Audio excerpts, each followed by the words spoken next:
Chapter 81. Cardinal Mazarin as king.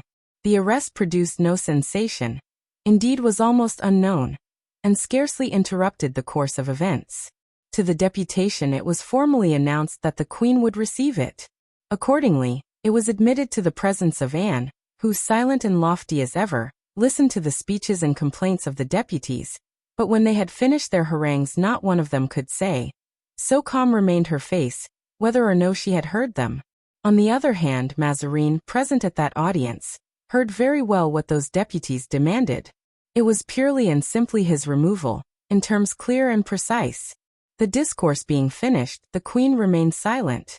"Gentlemen," said Mazarin, "I join with you in supplicating the Queen to put an end to the miseries of her subjects. I have done all in my power to ameliorate them, and yet the belief of the public, you say, is that they proceed from me, an unhappy foreigner, who has been unable to please the French. Alas! I have never been understood, and no wonder. I succeeded a man of the most sublime genius that ever upheld the scepter of France. The memory of Richelieu annihilates me. In vain, were I an ambitious man, should I struggle against such remembrances as he has left, but that I am not ambitious I am going to prove to you. I own myself conquered. I shall obey the wishes of the people. If Paris has injuries to complain of, who has not some wrongs to be redressed? Paris has been sufficiently punished. Enough blood has flowed, enough misery has humbled a town deprived of its king and of justice. 'Tis not for me, a private individual, to disunite a queen from her kingdom. Since you demand my resignation, I retire." "Then," said Aramis in his neighbor's ear, "the conferences are over. There is nothing to do but to send Monsieur Mazarin to the most distant frontier, and to take care that he does not return even by that, nor any other entrance into France." "One instant, sir," said the man in a gown whom he addressed. "A plague on't! How fast you go! One may soon see that you're a soldier. There's the article of remunerations and indemnifications to be discussed and set to rights." "Chancellor," said the Queen, turning to Seguier, our old acquaintance, "you will open the conferences. They can take place at Rouen. The Cardinal has said several things which have agitated me. Therefore I will not speak more fully now. As to his going or staying, I feel too much gratitude to the Cardinal not to leave him free in all his actions. He shall do what he wishes to do." A transient pallor overspread the speaking countenance of the Prime Minister. He looked at the Queen with anxiety. Her face was so passionless that he, as everyone else present, was incapable of reading her thoughts. "But," added the Queen, "in awaiting the Cardinal's decision let there be, if you please, a reference to the King only." The deputies bowed and left the room. "What?" exclaimed the Queen, when the last of them had quitted the apartment. "You would yield to these limbs of the law, these advocates?" "To promote your Majesty's welfare, madam," replied Mazarin, fixing his penetrating eyes on the Queen. "There is no sacrifice that I would not make," and dropped her head and fell into one of those reveries so habitual with her. A recollection of Athos came into her mind. His fearless deportment, his words so firm, yet dignified, the shades which by one word he had evoked, recalled to her the past in all its intoxication of poetry and romance, youth, beauty, the eclat of love at 20 years of age, the bloody death of Buckingham, the only man whom she had ever really loved, and the heroism of those obscure champions who had saved her from the double hatred of Richelieu and the king. Mazarin looked at her, and whilst she deemed herself alone and freed from the world of enemies who sought to spy into her secret thoughts, he read her thoughts in her countenance, as one sees in a transparent lake clouds pass, reflections, like thoughts, of the heavens. "Must we then," asked Anne of Austria, "yield to the storm, by peace and patiently and piously await better times?" Mazarin smiled sarcastically at this speech, which showed that she had taken the minister's proposal seriously. Anne's head was bent down. She had not seen the Italian's smile, but finding that her question elicited no reply she looked up. "Well, you do not answer, Cardinal. What do you think about it?" "I am thinking, madam, of the allusion made by that insolent gentleman, whom you have caused to be arrested, to the Duke of Buckingham, to him whom you allowed to be assassinated, to the Duchess de Chevreuse, whom you suffered to be exiled, to the Duc de Beaufort, whom you imprisoned, but if he made allusion to me it was because he is ignorant of the relation in which I stand to you." and drew up, as she always did, when anything touched her pride. She blushed, and that she might not answer, clasped her beautiful hands till her sharp nails almost pierced them. That man has sagacity, honor and wit. Not to mention likewise that he is a man of undoubted resolution. You know something about him, do you not, madam? I shall tell him, therefore, and in doing so I shall confer a personal favor on him. How he is mistaken in regard to me. What is proposed to me would be, in fact, almost an abdication. And an abdication requires reflection. An abdication? Repeated Anne. I thought, sir, that it was kings alone who abdicated. Well, replied Mazarin. And am I not almost a king indeed of France? Thrown over the foot of the royal bed, my simar, madam, looks not unlike the mantle worn by kings. This was one of the humiliations which Mazarin made and undergo more frequently than any other, and one that bowed her head with shame. Queen Elizabeth and Catherine too, of Russia are the only two monarchs of their set on record who were at once sovereigns and lovers. And of Austria looked with a sort of terror at the threatening aspect of the cardinal. His physiognomy in such moments was not destitute of a certain grandeur. Sir, she replied, did I not say, and did you not hear me say to those people, that you should do as you pleased? In that case, said Mazarin, I think it must please me best to remain. Not only on account of my own interest, but for your safety. Remain then, sir. Nothing can be more agreeable to me. Only do not allow me to be insulted. You are referring to the demands of the rebels, and to the tone in which they stated them? Patience.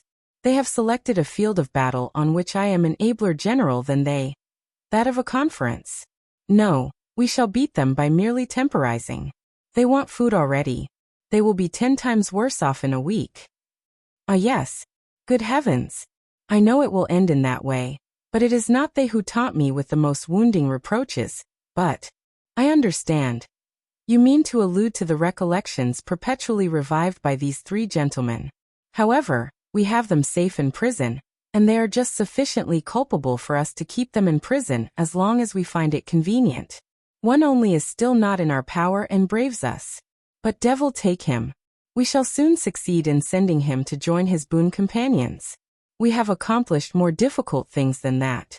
In the first place I have as a precaution shut up at Rouen, near me, under my own eyes, within reach of my hand, the 2 most intractable ones. Today the 3rd will be there also. As long as they are in prison all will be well, said Anne, but one of these days they will get out. Yes, if your majesty releases them. Ah, exclaimed Anne, following the train of her own thoughts on such occasions. One regrets Paris. Why so? On account of the Bastille, sir, which is so strong and so secure. Madam, these conferences will bring us peace. When we have peace we shall regain Paris. With Paris, the Bastille, and our 4 bullies shall rot therein. And frowned slightly when Mazarin, in taking leave, kissed her hand.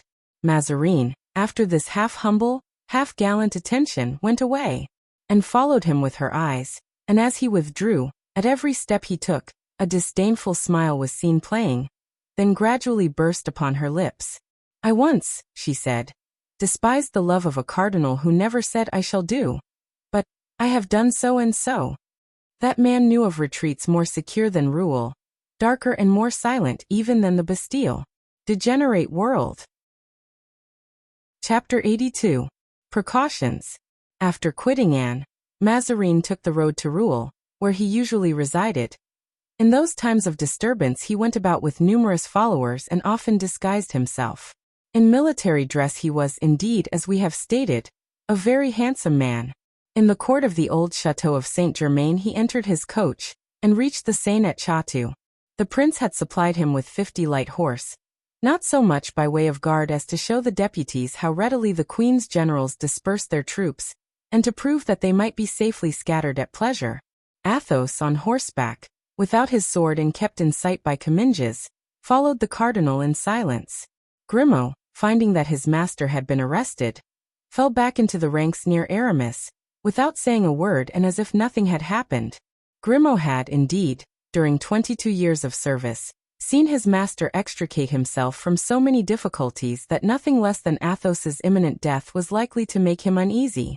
At the branching off of the road toward Paris, Aramis, who had followed in the cardinal's suite, turned back. Mazarin went to the right hand and Aramis could see the prisoner disappear at the turning of the avenue. Athos, at the same moment, moved by a similar impulse, looked back also. The two friends exchanged a simple inclination of the head and Aramis put his finger to his hat, as if to bow.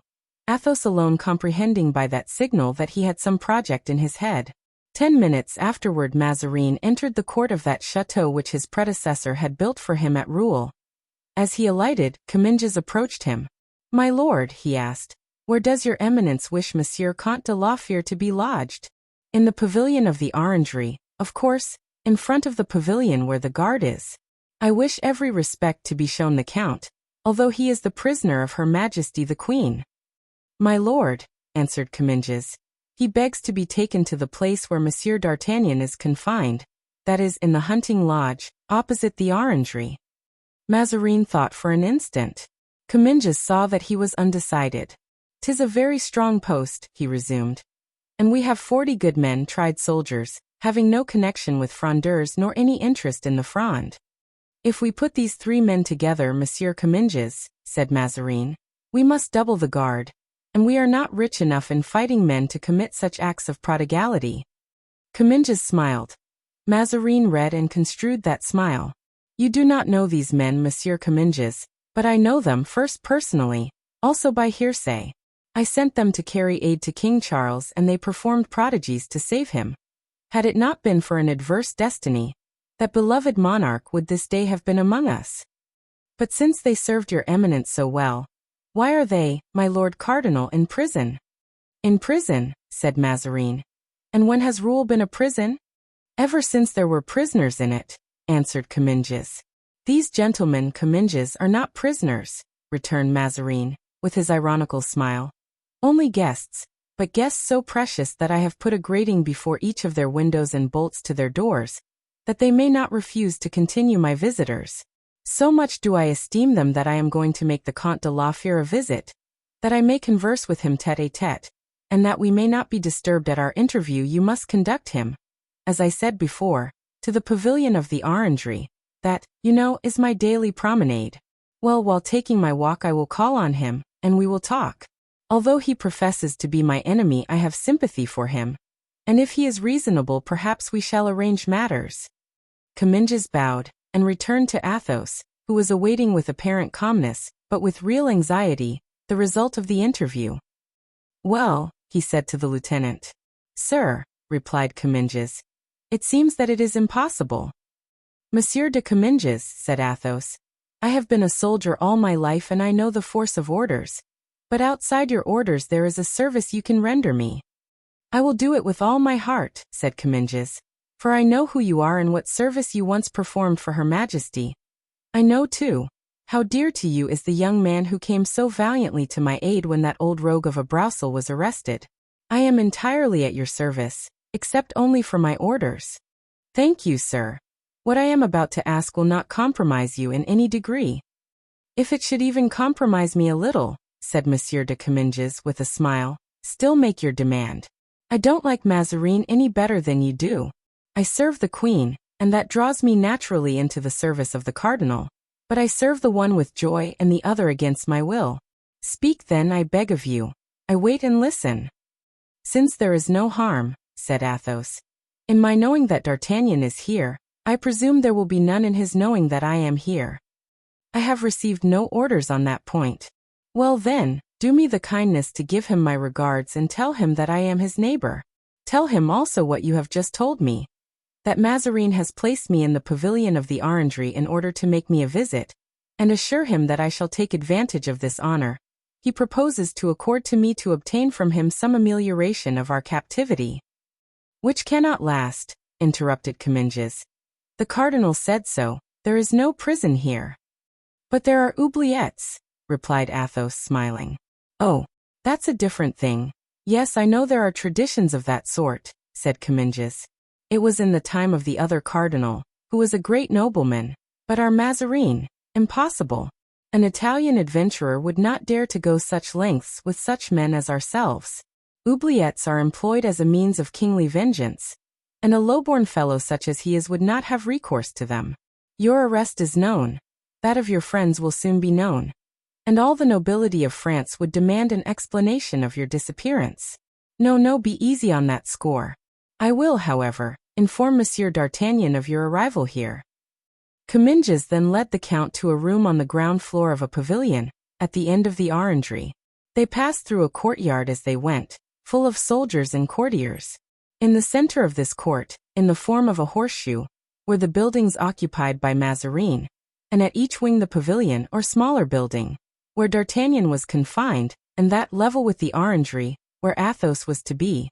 From the ends of these two wings extended the park. Athos, when he reached his appointed room, observed through the gratings of his window, walls and roofs, and was told on inquiry by Comminges that he was looking on the back of the pavilion where D'Artagnan was confined. Yes, 'tis too true, said Comminges. 'Tis almost a prison, but what a singular fancy this is of yours, Count, you who are the very flower of our nobility, to squander your valor and loyalty amongst these upstarts, the Frondists. Really, Count, if ever I thought that I had a friend in the ranks of the royal army, it was you, a Frondeur. You, the Comte de la Fere, on the side of Broussel, Blancmesnil and Viole. For shame. You a Frondeur. On my word of honor, said Athos, one must be either a Mazarinist or a Frondeur. For a long time I had these words whispered in my ears, and I chose the latter. At any rate, it is a French word. And now, I am a Frondeur, not of Broussel's party, nor of Blancmesnil's, nor am I with Viole, but with the Duc de Beaufort, the Ducs de Bouillon and d'Elbeuf, with princes, not with presidents, councillors and low-born lawyers. Besides, what a charming outlook it would have been to serve the cardinal. Look at that wall, without a single window, which tells you fine things about Mazarin's gratitude.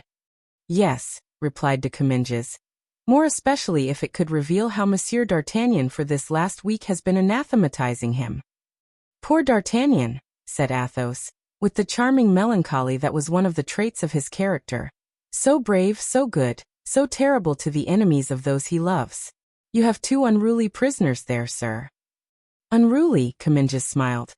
You wish to terrify me, I suppose. When he came here, Monsieur d'Artagnan provoked and braved the soldiers and inferior officers, in order, I suppose, to have his sword back. That mood lasted some time, but now he's as gentle as a lamb and sings Gascon songs, which make one die of laughing. And Du Vallon? Asked Athos. Ah, he's quite another sort of person, a formidable gentleman indeed. The first day he broke all the doors in with a single push of his shoulder, and I expected to see him leave Rouen in the same way as Samson left Gaza.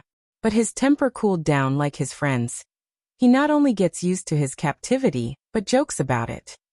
So much the better, said Athos. Do you think anything else was to be expected of them? Asked Comminges, who, putting together what Mazarin had said of his prisoners and what the Comte de la Fere had said, began to feel a degree of uneasiness. Athos, on the other hand, reflected that this recent gentleness of his friends most certainly arose from some plan formed by D'Artagnan.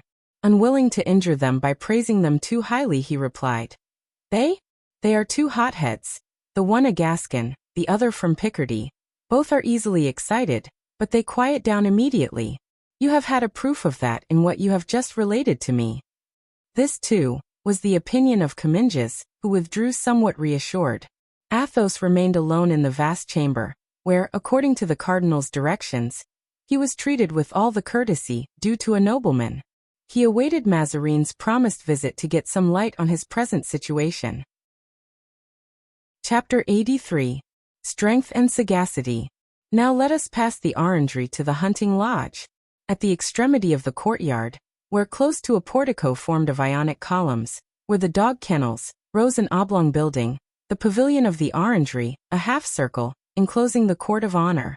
It was in this pavilion, on the ground floor, that D'Artagnan and Porthos were confined, suffering interminable hours of imprisonment in a manner suitable to each different temperament. D'Artagnan was pacing to and fro like a caged tiger, with dilated eyes, growling as he paced along by the bars of a window looking upon the yard of servants' offices. Porthos was ruminating over an excellent dinner he had just demolished. The one seemed to be deprived of reason, yet he was meditating. The other seemed to meditate, yet he was more than half asleep. But his sleep was a nightmare, which might be guessed by the incoherent manner in which he sometimes snored and sometimes snorted.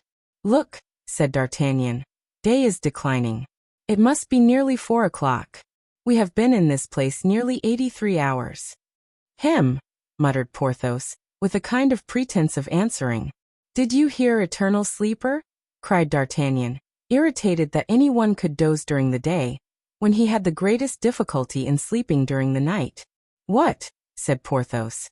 "I say we have been here 83 hours. "'Tis your fault," answered Porthos. "How my fault?" "Yes, I offered you escape. By pulling out a bar and pushing down a door?" "Certainly." "Porthos, men like us can't go out from here purely and simply." "Faith," said Porthos. "As for me, I could go out with that purity and that simplicity which it seems to me you despise too much." D'Artagnan shrugged his shoulders. "And besides," he said, "going out of this chamber isn't all." "Dear friend," said Porthos, "you appear to be in a somewhat better humor today than you were yesterday. Explain to me why going out of this chamber isn't everything." "Because, having neither arms nor password, we shouldn't take 50 steps in the court without knocking against a sentinel." "Very well," said Porthos. "We will kill the sentinel and we shall have his arms." "Yes, but before we can kill him, and he will be hard to kill, that Swiss, he will shriek out and the whole picket will come, and we shall be taken like foxes, we, who are lions, and thrown into some dungeon, where we shall not even have the consolation of seeing this frightful grey sky of Rouen, which no more resembles the sky of Tarbes than the moon is like the sun. Lackaday! If we only had someone to instruct us about the physical and moral topography of this castle. Ah! When one thinks that for 20 years, during which time I did not know what to do with myself, it never occurred to me to come to study Rouen." "What difference does that make?" said Porthos. "We shall go out all the same. Do you know, my dear fellow, why master pastrycooks never work with their hands?" "No," said Porthos, "but I should be glad to be informed." "It is because in the presence of their pupils they fear that some of their tarts or creams may turn out badly cooked." "What then?" "Why, then they would be laughed at, and a master pastrycook must never be laughed at. And what have master pastrycooks to do with us? We ought, in our adventures, never to be defeated or give anyone a chance to laugh at us. In England lately we failed, we were beaten, and that is a blemish on our reputation." "By whom then were we beaten?" asked Porthos. "By Mordaunt." "Yes, but we have drowned Monsieur Mordaunt." "That is true, and that will redeem us a little in the eyes of posterity, if posterity ever looks at us. But listen, Porthos. Though Monsieur Mordaunt was a man not to be despised, Mazarin is not less strong than he, and we shall not easily succeed in drowning him. We must, therefore, watch and play a close game, for," he added with a sigh, "we two are equal perhaps to 8 others, but we are not equal to the 4 that you know of." "That is true," said Porthos, echoing D'Artagnan's sigh. "Well, Porthos, follow my examples. Walk back and forth till some news of our friends reaches us or till we are visited by a good idea. But don't sleep as you do all the time. Nothing dulls the intellect like sleep. As to what may lie before us, it is perhaps less serious than we at first thought. I don't believe that Monsieur de Mazarin thinks of cutting off our heads, for heads are not taken off without previous trial. A trial would make a noise, and a noise would get the attention of our friends, who would check the operations of Monsieur de Mazarin." "How well you reason," said Porthos admiringly. "Well, yes, pretty well," replied D'Artagnan. "And besides, you see, if they put us on trial, if they cut off our heads, they must meanwhile either keep us here or transfer us elsewhere." "Yes, that is inevitable," said Porthos. "Well, it is impossible but that Master Aramis, that keen-scented bloodhound, and Athos, that wise and prudent nobleman, will discover our retreat. Then, believe me, it will be time to act. Yes, we will wait. We can wait the more contentedly, that it is not absolutely bad here, but for one thing at least." "What is that?" "Did you observe, D'Artagnan, that 3 days running they have brought us braised mutton?" "No, but if it occurs a 4th time I shall complain of it, so never mind. And then I feel the loss of my house. 'Tis a long time since I visited my castles. Forget them for a time, we shall return to them, unless Mazarin razes them to the ground." "Do you think that likely?" "No. The other cardinal would have done so, but this one is too mean a fellow to risk it. You reconcile me, D'Artagnan.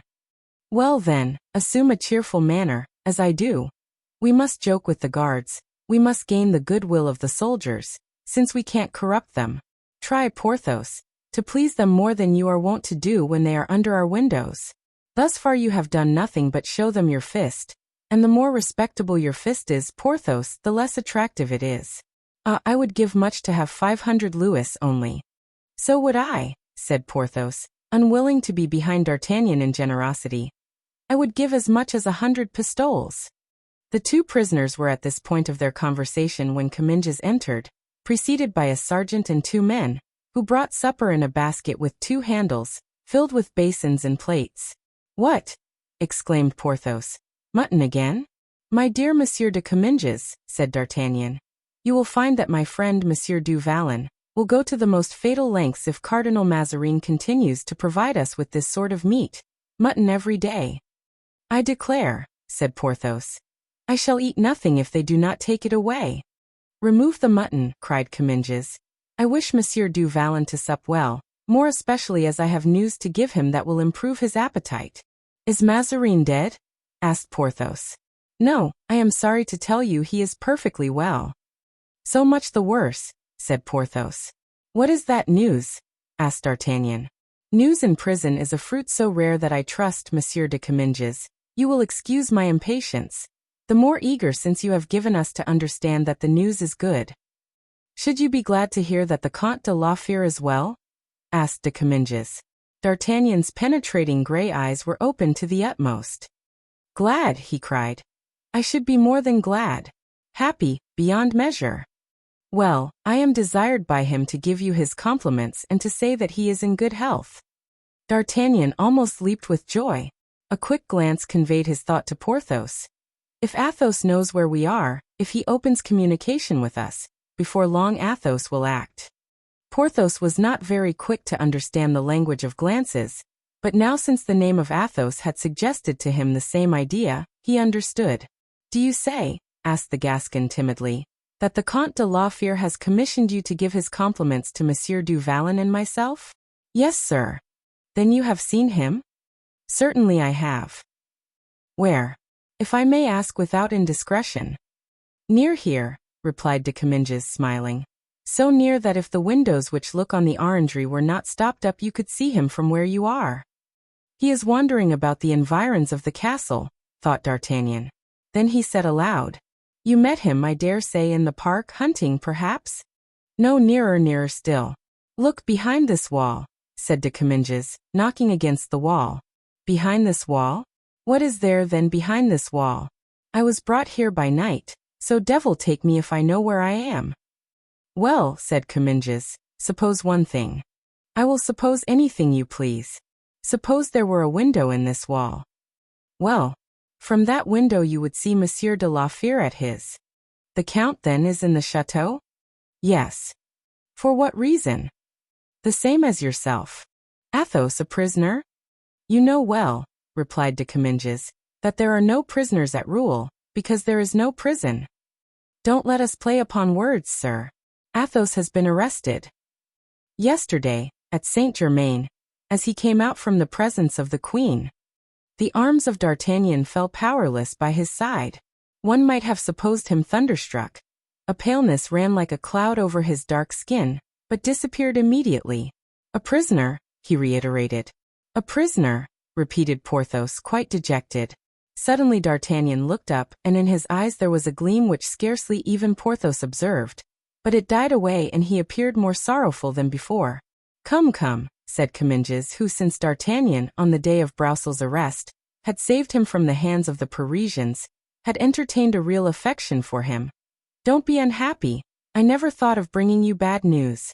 Laugh at the chance which has brought your friend near to you and Monsieur du Vallon, instead of being in the depths of despair about it. But D'Artagnan was still in a desponding mood. And how did he look? Asked Porthos, who, perceiving that D'Artagnan had allowed the conversation to drop, profited by it to put in a word or two. Very well indeed, sir, replied Comminges. At first, like you, he seemed distressed, but when he heard that the cardinal was going to pay him a visit this very evening. Ah, cried D'Artagnan. "The cardinal is about to visit the Comte de la Fere?" "Yes, and the count desired me to tell you that he should take advantage of this visit to plead for you and for himself." "Ah, our dear count," said D'Artagnan. "A fine thing indeed," grunted Porthos. "A great favor. Zounds, Monsieur the Comte de la Fere, whose family is allied to the Montmorency and the Rohan, is easily the equal of Monsieur de Mazarin." "No matter," said D'Artagnan, in his most wheedling tone. "On reflection, my dear Du Vallon, it is a great honor for the Comte de la Fere, and gives good reason to hope. In fact, it seems to me so great an honor for a prisoner that I think Monsieur de Comminges must be mistaken." "What? I am mistaken? Monsieur de Mazarin will not come to visit the Comte de la Fere, but the Comte de la Fere will be sent for to visit him." "No, no, no," said Comminges, who made a point of having the facts appear exactly as they were. "I clearly understood what the cardinal said to me. He will come and visit the Comte de la Fere." D'Artagnan tried to gather from the expression of his eyes whether Porthos understood the importance of that visit, but Porthos did not even look toward him. "It is, then, the cardinal's custom to walk in his orangery?" asked D'Artagnan. "Every evening he shuts himself in there. That, it seems, is where he meditates on state affairs." "In that case," said D'Artagnan, "I begin to believe that Monsieur de la Fere will receive the visit of his Eminence. He will, of course, have an escort." "Yes, 2 soldiers." "And will he talk thus of affairs in presence of 2 strangers? The soldiers are Swiss, who understand only German.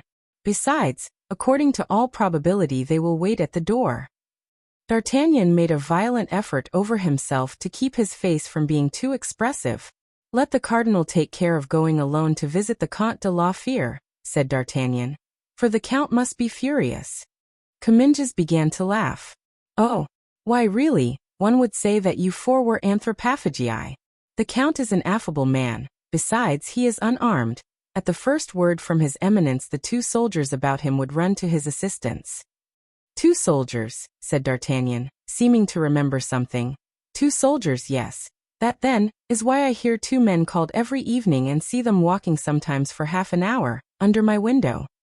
That is it. They are waiting for the cardinal, or rather for Bernouin, who comes to call them when the cardinal goes out." "Fine-looking men, upon my word," said D'Artagnan. "They belong to the regiment that was at Lens, which the prince assigned to the cardinal." "Ah, monsieur," said D'Artagnan, as if to sum up in a word all that conversation, "if only his Eminence would relent and grant to Monsieur de la Fere our liberty." "I wish it with all my heart," said Comminges. "Then, if he should forget that visit, you would find no inconvenience in reminding him of it?" "Not at all." "Ah, that gives me more confidence." This skillful turn of the conversation would have seemed a sublime maneuver to anyone who could have read the Gascon's soul. "Now," said D'Artagnan, "I've one last favor to ask of you, Monsieur de Comminges." "At your service, sir." "You will see the count again?" "Tomorrow morning." "Will you remember us to him and ask him to solicit for me the same favor that he will have obtained?" "You want the cardinal to come here?" "No. I know my place and am not so presumptuous. Let his Eminence do me the honor to give me a hearing. That is all I want." "Oh," muttered Porthos, shaking his head. "Never should I have thought this of him. How misfortune humbles a man!" "I promise you it shall be done," answered de Comminges. "Tell the count that I am well, that you found me sad but resigned." "I am pleased, sir, to hear that. And the same, also, for Monsieur du Vallon." "Not for me," cried Porthos. "I am not by any means resigned." "But you will be resigned, my friend." "Never. He will become so, monsieur. I know him better than he knows himself. Be silent, dear du Vallon, and resign yourself." "Adieu, gentlemen," said de Comminges. "Sleep well." "We will try." De Comminges went away, D'Artagnan remaining apparently in the same attitude of humble resignation.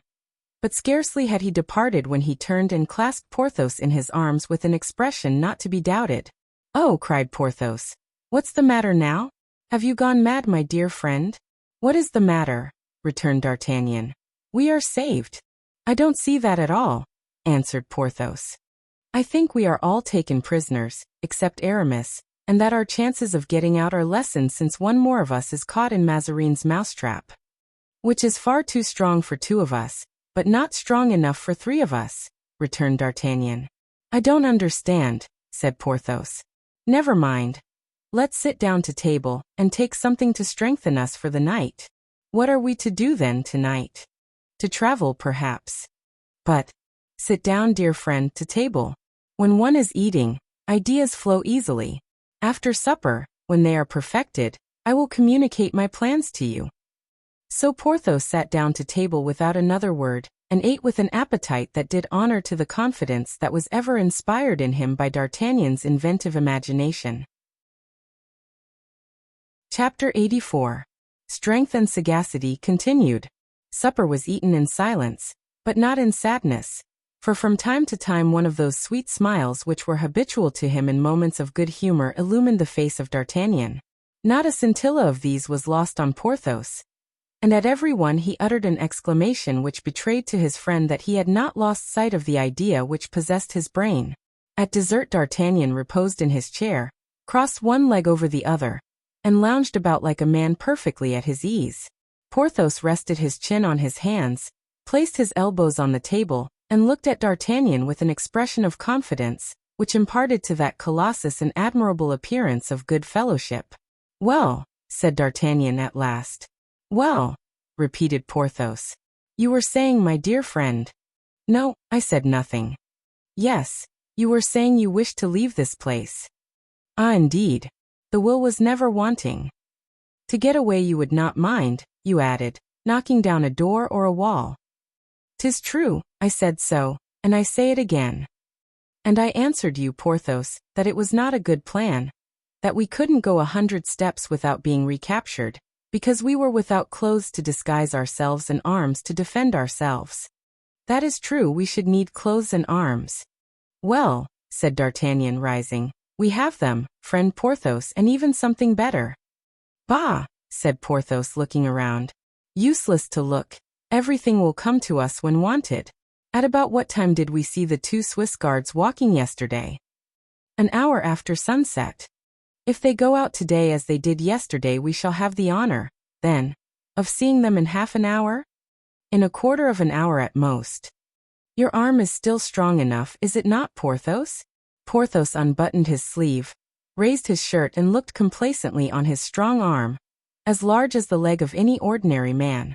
"Yes, indeed," said he. "I believe so. So that you could without trouble convert these tongs into a hoop and yonder shovel into a corkscrew?" "Certainly."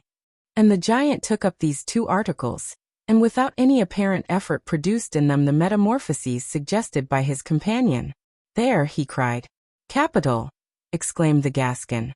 "Really, Porthos, you are a gifted individual." "I have heard speak," said Porthos, "of a certain Milo of Crotona, who performed wonderful feats, such as binding his forehead with a cord and bursting it, of killing an ox with a blow of his fist and carrying it home on his shoulders, etc. I used to learn all these feat by heart yonder, down at Pierrefonds, and I have done all that he did except breaking a cord by the corrugation of my temples." "Because your strength is not in your head, Porthos," said his friend. "No, it is in my arms and shoulders," answered Porthos with gratified naivete. "Well, my dear friend, let us approach the window, and there you can match your strength against that of an iron bar." Porthos went to the window, took a bar in his hands, clung to it and bent it like a bow, so that the 2 ends came out of the sockets of stone in which for 30 years they had been fixed. "Well, friend the cardinal, although such a genius, could never have done that." "Shall I take out any more of them?" asked Porthos. "No, that is sufficient. A man can pass through that." Porthos tried, and passed the upper portion of his body through. "Yes," he said. "Now pass your arm through this opening." "Why?" "You will know presently. Pass it." Porthos obeyed with military promptness and passed his arm through the opening. "Admirable," said D'Artagnan. "The scheme goes forward, it seems." "On wheels, dear friend." "Good. What shall I do now?" "Nothing." "It is finished, then?" "No, not yet." "I should like to understand," said Porthos. "Listen, my dear friend. In 2 words you will know all. The door of the guardhouse opens, as you see." "Yes, I see." "They are about to send into our court, which Monsieur de Mazarin crosses on his way to the orangery. The 2 guards who attend him. There they are coming out. If only they close the guardhouse door. Good. They close it. What then? Silence. They may hear us. I don't understand it at all. As you execute you will understand. And yet I should have preferred. You will have the pleasure of the surprise. Ah, that is true. Hush. Porthos remained silent and motionless. In fact, the 2 soldiers advanced on the side where the window was, rubbing their hands, for it was cold, it being the month of February. At this moment the door of the guardhouse was opened, and one of the soldiers was summoned away. Now, said D'Artagnan, I am going to call this soldier and talk to him. Don't lose a word of what I'm going to say to you, Porthos. Everything lies in the execution. Good, the execution of plots is my forte. I know it well. I depend on you. Look, I shall turn to the left, so that the soldier will be at your right, as soon as he mounts on the bench to talk to us. But supposing he doesn't mount? He will, rely upon it. As soon as you see him get up, stretch out your arm and seize him by the neck. Then, raising him up as Tobit raised the fish by the gills, you must pull him into the room, taking care to squeeze him so tight that he can't cry out. Oh, said Porthos. Suppose I happen to strangle him? To be sure there would only be a Swiss the less in the world, but you will not do so, I hope. Lay him down here. We'll gag him and tie him, no matter where, somewhere. So we shall get from him 1 uniform and a sword. Marvelous! Exclaimed Porthos, looking at the Gascon with the most profound admiration. Pooh, replied D'Artagnan. Yes, said Porthos, recollecting himself, but 1 uniform and 1 sword will not suffice for 2. Well, but there's his comrade. True, said Porthos. Therefore, when I cough, stretch out your arm. Good. The 2 friends then placed themselves as they had agreed, Porthos being completely hidden in an angle of the window. Good evening, comrade, said D'Artagnan in his most fascinating voice and manner. Good evening, sir, answered the soldier, in a strong provincial accent. 'Tis not too warm to walk, resumed D'Artagnan. No, sir. And I think a glass of wine will not be disagreeable to you? A glass of wine will be extremely welcome. The fish bites, whispered the Gascon to Porthos. I understand, said Porthos. A bottle, perhaps? A whole bottle? Yes, sir. A whole bottle, if you will drink my health. Willingly, answered the soldier. Come then and take it, friend, said the Gascon. With all my heart. How convenient that there's a bench here. Egad, one would think it had been placed here on purpose. Get on it, that's it, friend. And D'Artagnan coughed. That instant the arm of Porthos fell. His hand of iron grasped, quick as lightning, firm as a pair of blacksmith's pincers, the soldier's throat. He raised him, almost stifling him as he drew him through the aperture, at the risk of flaying him in the passage. He then laid him down on the floor, where D'Artagnan, after giving him just time enough to draw his breath, gagged him with his long scarf, and the moment he had done so began to undress him with the promptitude and dexterity of a man who had learned his business on the field of battle. Then the soldier, gagged and bound, was placed upon the hearth, the fire of which had been previously extinguished by the 2 friends. Here's a sword and a dress, said Porthos. I take them, said D'Artagnan, for myself. If you want another uniform and sword you must play the same trick over again. Stop. I see the other soldier issue from the guardroom and come toward us. I think, replied Porthos, it would be imprudent to attempt the same maneuver again. It is said that no man can succeed twice in the same way, and a failure would be ruinous. No, I will go down, seize the man unawares and bring him to you ready gagged. That is better, said the Gascon. Be ready, said Porthos, as he slipped through the opening. He did as he said. Porthos seized his opportunity, caught the next soldier by his neck, gagged him and pushed him like a mummy through the bars into the room, and entered after him. Then they undressed him as they had done the first, laid him on their bed and bound him with the straps which composed the bed, the bedstead being of oak. This operation proved as great a success as the first. There, said D'Artagnan, this is capital. Now let me try on the dress of yonder chap, Porthos. I doubt if you can wear it, but should it be too tight, never mind. You can wear the breastplate and the hat with the red feathers."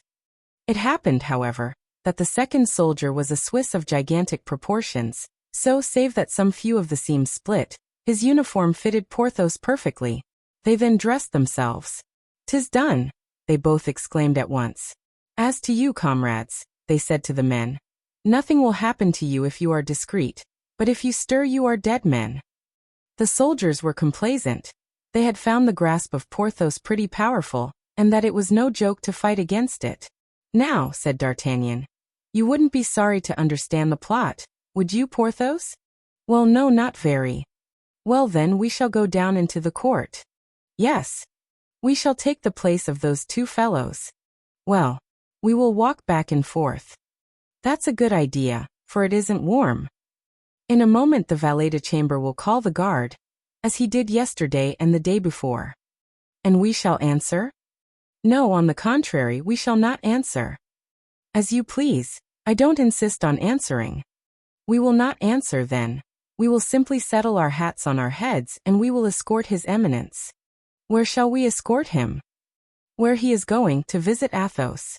"Do you think Athos will be sorry to see us?" "Oh," cried Porthos. "Oh, I understand." "Wait a little, Porthos, before crying out, for on my word, you haven't reached the end," said the Gascon in a jesting tone. "What is to happen?" said Porthos. "Follow me," replied D'Artagnan. "The man who lives to see shall see." And slipping through the aperture, he alighted in the court.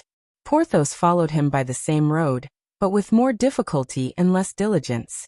They could hear the two soldiers shivering with fear, as they lay bound in the chamber. Scarcely had the two Frenchmen touched the ground when a door opened, and the voice of the valet-de-chamber called out, "Make ready." At the same moment the guardhouse was opened and a voice called out, "La Bruyere and du Barthois. March." "It seems that I am named La Bruyere," remarked D'Artagnan. "And I du Barthois," added Porthos. "Where are you?" asked the valet-de-chamber, whose eyes, dazzled by the light, could not clearly distinguish our heroes in the gloom. "Here we are," said the Gascon.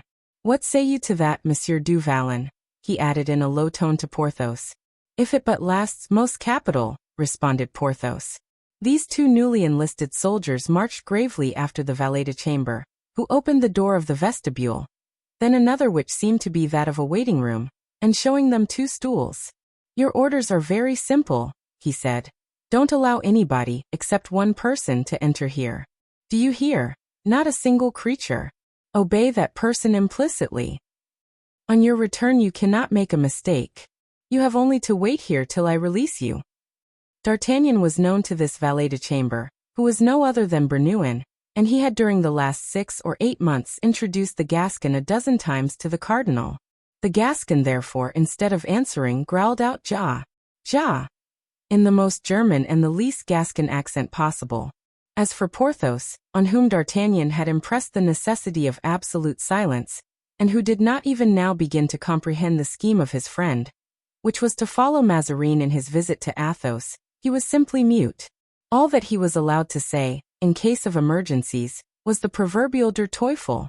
Bernouin shut the door and went away. When Porthos heard the key turn in the lock he began to be alarmed, lest they should only have exchanged one prison for another. "Porthos, my friend," said D'Artagnan, "don't distrust Providence. Let me meditate and consider." "Meditate and consider as much as you like," replied Porthos, who was now quite out of humor at seeing things take this turn. "We have walked 8 paces," whispered D'Artagnan, "and gone up 6 steps, so hereabouts is the pavilion called the Pavilion of the Orangery. The Comte de la Fere cannot be far off, only the doors are locked." "That is a slight difficulty," said Porthos, "and a good push with the shoulders.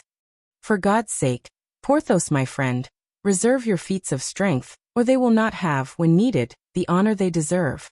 Have you not heard that someone is coming here?" "Yes." "Well, that someone will open the doors." "But my dear fellow, if that someone recognizes us, if that someone cries out, we are lost. For you don't propose, I imagine, that I shall kill that man of the church. That might do if we were dealing with Englishmen or Germans." "Oh, may God keep me from it, and you too," said D'Artagnan. "The young king would, perhaps, show us some gratitude, but the queen would never forgive us, and it is she whom we have to consider. And then besides, the useless blood. Never. No, never. I have my plan. Let me carry it out and we shall laugh. So much the better, said Porthos. I feel some need of it. Hush, said D'Artagnan. The someone is coming. The sound of a light step was heard in the vestibule. The hinges of the door creaked and a man appeared in the dress of a cavalier, wrapped in a brown cloak, with a lantern in one hand and a large beaver hat pulled down over his eyes. Porthos effaced himself against the wall, but he could not render himself invisible, and the man in the cloak said to him, giving him his lantern, "Light the lamp which hangs from the ceiling." Then addressing D'Artagnan, "You know the watchword?" he said. "Ja," replied the Gascon, determined to confine himself to this specimen of the German tongue. "Tedesco," answered the cavalier. "Vie bene." And advancing toward the door opposite to that by which he came in, he opened it and disappeared behind it, shutting it as he went. "Now," asked Porthos, "what are we to do?" "Now we shall make use of your shoulder, friend Porthos, if this door proves to be locked. Everything in its proper time, and all comes right to those who know how to wait patiently. But first barricade the first door well. Then we will follow yonder cavalier." The two friends set to work and crowded the space before the door with all the furniture in the room, as not only to make the passage impassable, but so to block the door that by no means could it open inward. "There," said D'Artagnan. "We can't be overtaken. Come, forward." Chapter 85. The Oubliettes of Cardinal Mazarin. At first, on arriving at the door through which Mazarin had passed, D'Artagnan tried in vain to open it, but on the powerful shoulder of Porthos being applied to one of the panels, which gave way, D'Artagnan introduced the point of his sword between the bolt and the staple of the lock. The bolt gave way and the door opened. "As I told you, everything can be attained, Porthos, women and doors, by proceeding with gentleness." "You're a great moralist, and that's the fact," said Porthos. They entered, behind a glass window, by the light of the cardinal's lantern, which had been placed on the floor in the midst of the gallery. They saw the orange and pomegranate trees of the castle of Rouen, in long lines, forming one great alley and two smaller side alleys. "No cardinal," said D'Artagnan, "but only his lantern. Where the devil, then, is he?" Exploring, however, one of the side wings of the gallery, after making a sign to Porthos to explore the other, he saw, all at once, at his left, a tub containing an orange tree, which had been pushed out of its place and in its place an open aperture. 10 men would have found difficulty in moving that tub, but by some mechanical contrivance it had turned with the flagstone on which it rested. D'Artagnan, as we have said, perceived a hole in that place and in this hole the steps of a winding staircase. He called Porthos to look at it. "Were our object money only," he said, "we should be rich directly." "How's that?" "Don't you understand, Porthos? At the bottom of that staircase lies, probably, the cardinal's treasury of which folk tell such wonders, and we should only have to descend, empty a chest, shut the cardinal up in it, double lock it, go away, carrying off as much gold as we could, put back this orange tree over the place, and no one in the world would ever ask us where our fortune came from, not even the cardinal. It would be a happy hit for clowns to make, but as it seems to be unworthy of two gentlemen," said Porthos. "So I think, and therefore I said, were our object money only. But we want something else," replied the Gascon. At the same moment, whilst D'Artagnan was leaning over the aperture to listen, a metallic sound, as if someone was moving a bag of gold, struck on his ear. He started. Instantly afterward a door opened and a light played upon the staircase. Mazarin had left his lamp in the gallery to make people believe that he was walking about, but he had with him a wax light, to help him to explore his mysterious strong box. "Faith," he said in Italian, as he was reascending the steps and looking at a bag of reals. "Faith, there's enough to pay 5 councillors of parliament, and 2 generals in Paris. I am a great captain, that I am. But I make war in my own way." The two friends were crouching down meantime, behind a tub in the side alley. Mazarin came within 3 steps of D'Artagnan, and pushed a spring in the wall. The slab turned and the orange tree resumed its place. Then the cardinal put out the wax light, slipped it into his pocket and taking up the lantern. "Now," he said, "for Monsieur de la Fère." "Very good," thought D'Artagnan. 'Tis our road likewise. We will go together. All three set off on their walk, Mazarin taking the middle alley, and the friends the side ones. The cardinal reached a second door without perceiving he was being followed. The sand with which the alleys were covered deadened the sound of footsteps. He then turned to the left, down a corridor which had escaped the attention of the two friends, but as he opened the door he paused, as if in thought. "Ah, diavolo!" he exclaimed. "I forgot the recommendation of de Comminges, who advised me to take a guard and place it at this door, in order not to put myself at the mercy of that four-headed combination of devils." And with a movement of impatience he turned to retrace his steps. "Do not give yourself the trouble, my lord," said D'Artagnan, with his right foot forward, his beaver in his hand, a smile on his face. "We have followed your eminence step by step and here we are." "Yes, here we are," said Porthos. And he made the same friendly salute as D'Artagnan. Mazarin gazed at each of them with an affrighted stare, recognized them, and let drop his lantern, uttering a cry of terror. D'Artagnan picked it up. By good luck it had not been extinguished. "Oh, what imprudence, my lord," said D'Artagnan. "'Tis not good to be about just here without a light. Your eminence might knock against something, or fall into a hole." "Monsieur d'Artagnan," muttered Mazarin, unable to recover from his astonishment. "Yes, my lord, it is I. I have the honor to present to you Monsieur du Vallon, that excellent friend of mine, in whom your eminence had the kindness to interest yourself formerly." And D'Artagnan held the lamp before the merry face of Porthos, who now began to comprehend the affair, and be very proud of the whole undertaking. "You are going to visit Monsieur de la Fère?" said D'Artagnan. "Don't let us disarrange your eminence.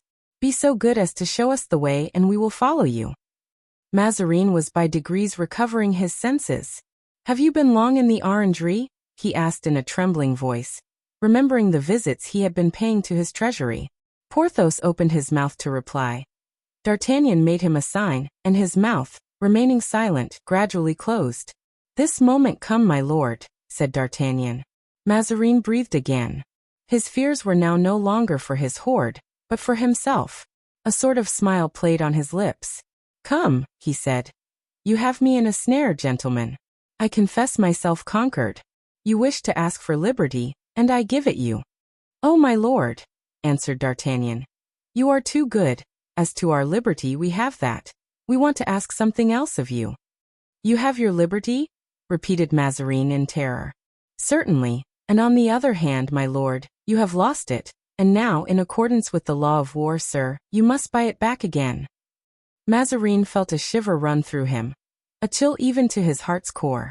His piercing look was fixed in vain on the satirical face of the Gascon, and the unchanging countenance of Porthos. Both were in shadow, and the Sibyl of Cuma herself could not have read them. "To purchase back my liberty?" said the cardinal. "Yes, my lord." "And how much will that cost me, Monsieur d'Artagnan?" "Zounds, my lord, I don't know yet. We must ask the Comte de la Fère the question. Will your eminence deign to open the door which leads to the Count's room? And in 10 minutes all will be settled." Mazarin started. "My lord," said D'Artagnan, "your eminence sees that we wish to act with all formality and due respect, but I must warn you that we have no time to lose. Open the door then, my lord, and be so good as to remember, once for all, that on the slightest attempt to escape or the faintest cry for help, our position being very critical indeed, you must not be angry with us if we go to extremities." "Be assured," answered Mazarin, "that I shall attempt nothing. I give you my word of honor." D'Artagnan made a sign to Porthos to redouble his watchfulness, then turning to Mazarin, "Now, my lord, let us enter if you please." Chapter 86. Conferences. Mazarin turned the lock of a double door, on the threshold of which they found Athos ready to receive his illustrious guests, according to the notice Comminges had given him. On perceiving Mazarin he bowed. "Your eminence," he said, "might have dispensed with your attendance. The honor bestowed on me is too great for me to be unmindful of it." "And so, my dear Count," said D'Artagnan, "His Eminence didn't actually insist on our attending him.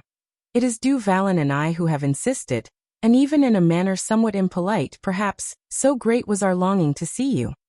At that voice, that mocking tone, and that familiar gesture, accenting voice and tone, Athos made a bound of surprise. D'Artagnan! Porthos, he exclaimed. My very self, dear friend. Me also, repeated Porthos. What means this? Asked the Count. It means, replied Mazarin, trying to smile and biting his lips in the attempt, that our parts are changed, and that instead of these gentlemen being my prisoners I am theirs. But gentlemen, I warn you, unless you kill me, your victory will be of very short duration. People will come to the rescue. Ah, my lord, cried the Gascon, don't threaten. 'Tis a bad example. We are so good and gentle to your eminence. Come, let us put aside all rancor and talk pleasantly. There's nothing I wish more, replied Mazarin. But don't think yourselves in a better position than you are. In ensnaring me you have fallen into the trap yourselves. How are you to get away from here? Remember the soldiers and sentinels who guard these doors. Now I am going to show you how sincere I am. Good, thought D'Artagnan. We must look about us, he's going to play us a trick. I offered you your liberty, continued the minister. Will you take it? Before an hour has passed you will be discovered, arrested, obliged to kill me, which would be a crime unworthy of loyal gentlemen like you. He is right, thought Athos. And like every other reflection passing in a mind that entertained none but noble thoughts, this feeling was expressed in his eyes. And therefore, said D'Artagnan, to clip the hope which Athos's tacit adhesion had imparted to Mazarin, we shall not proceed to that violence save in the last extremity. If on the contrary, resumed Mazarin, you accept your liberty, why you, my lord, might take it away from us in less than 5 minutes afterward. And from my knowledge of you I believe you will so take it away from us. No, on the faith of a cardinal. You do not believe me? My lord, I never believe cardinals who are not priests. Well, on the faith of a minister. You are no longer a minister, my lord. You are a prisoner. Then on the honor of a Mazarin, as I am and ever shall be, I hope, said the cardinal. Him, replied D'Artagnan. I have heard speak of a Mazarin who had not much religion when his oaths were in question. I fear he may have been an ancestor of your eminence. Monsieur D'Artagnan, you are a great wit and I am really sorry to be on bad terms with you. My lord, let us come to terms. I ask nothing better. Very well, said Mazarin. If I place you in security, in a manner evident, palpable. Ah, that is another thing, said Porthos. Let us see, said Athos. Let us see, said D'Artagnan. In the first place, do you accept? Asked the cardinal.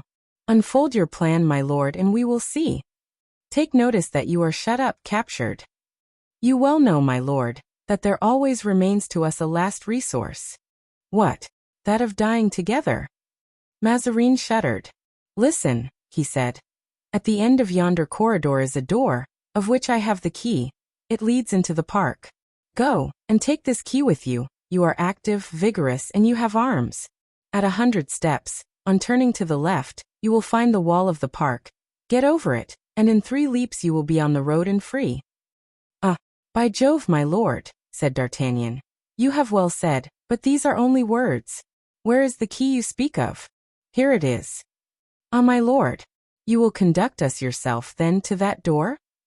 Very willingly, if it be necessary to reassure you, answered the minister, and Mazarin, who was delighted to get off so cheaply, led the way in high spirits, to the corridor and opened the door. It led into the park, as the 3 fugitives perceived by the night breeze which rushed into the corridor and blew the wind into their faces. The devil! Exclaimed the Gascon. 'Tis a dreadful night, my lord. We don't know the locality, and shall never find the wall. Since your eminence has come so far, come a few steps further. Conduct us, my lord, to the wall. Be it so, replied the cardinal. And walking in a straight line he went to the wall, at the foot of which they all 4 arrived at the same instant. Are you satisfied, gentlemen? Asked Mazarin. I think so, indeed. We should be hard to please if we were not. Deuce take it. 3 poor gentlemen escorted by a prince of the church. Ah, apropos, my lord. You remarked that we were all active, vigorous and armed. Yes. You are mistaken. Monsieur du Vallon and I are the only 2 who are armed. The Count is not. And should we meet with one of your patrol we must defend ourselves. 'Tis true. Where can we find another sword? Asked Porthos. My lord, said D'Artagnan, will lend his, which is of no use to him, to the Comte de la Fere. Willingly, said the cardinal. I will even ask the count to keep it for my sake. I promise you, my lord, never to part with it, replied Athos. Well, well, cried D'Artagnan, this reconciliation is truly touching. Have you not tears in your eyes, Porthos? Yes, said Porthos, but I do not know if it is feeling or the wind that makes me weep. I think it is the wind. Now climb up, Athos, quickly, said D'Artagnan. Athos, assisted by Porthos, who lifted him up like a feather, arrived at the top. Now jump down, Athos. Athos jumped and disappeared on the other side of the wall. Are you on the ground? Asked D'Artagnan. Yes. Without accident? Perfectly safe and sound. Porthos, whilst I get up, watch the cardinal. No, I don't want your help, watch the cardinal.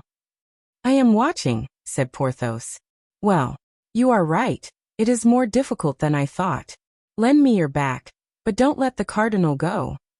Porthos lent him his back and D'Artagnan was soon on the summit of the wall, where he seated himself. Mazarin pretended to laugh. Are you there? Asked Porthos.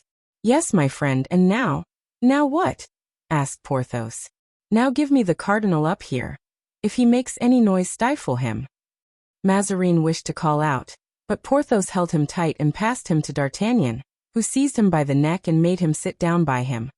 Then in a menacing tone he said, Sir, jump directly down, close to Monsieur de la Fere, or on the honor of a gentleman, I'll kill you.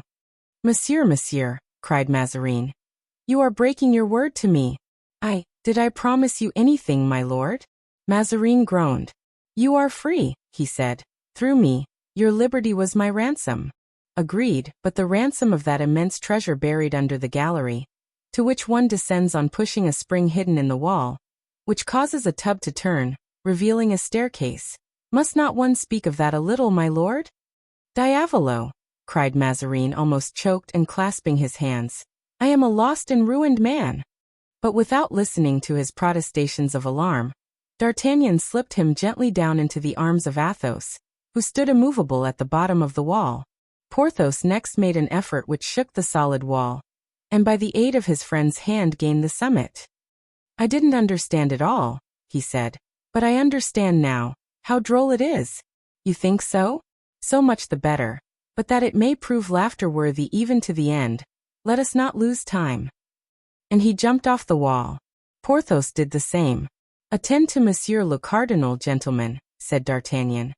For myself, I will reconnoiter. The Gascon then drew his sword and marched as avant-garde. My lord, he said, which way do we go?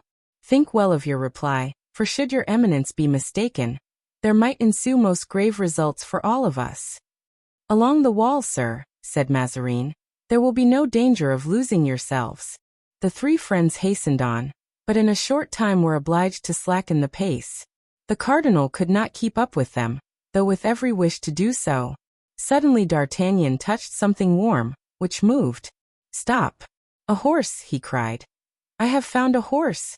And I likewise, said Athos. I too, said Porthos, who, faithful to the instructions, still held the cardinal's arm. There's luck, my lord. Just as you were complaining of being tired and obliged to walk. But as he spoke, the barrel of a pistol was presented at his breast, and these words were pronounced. Touch it not. Grimaud, he cried. Grimaud, what art thou about? Why, thou art posted here by heaven. No, sir, said the honest servant. It was Monsieur Aramis who posted me here to take care of the horses. Is Aramis here? Yes, sir, he has been here since yesterday. What are you doing? On the watch. What? Aramis here? Cried Athos. At the lesser gate of the castle, he's posted there. Are you a large party? 60. Let him know. This moment, sir. And believing that no one could execute the commission better than himself, Grimaud set off at full speed.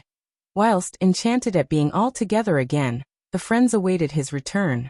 There was no one in the whole group in a bad humor, except Cardinal Mazarin.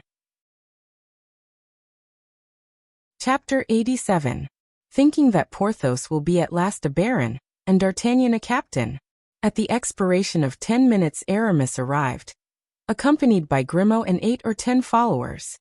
He was excessively delighted and threw himself into his friend's arms.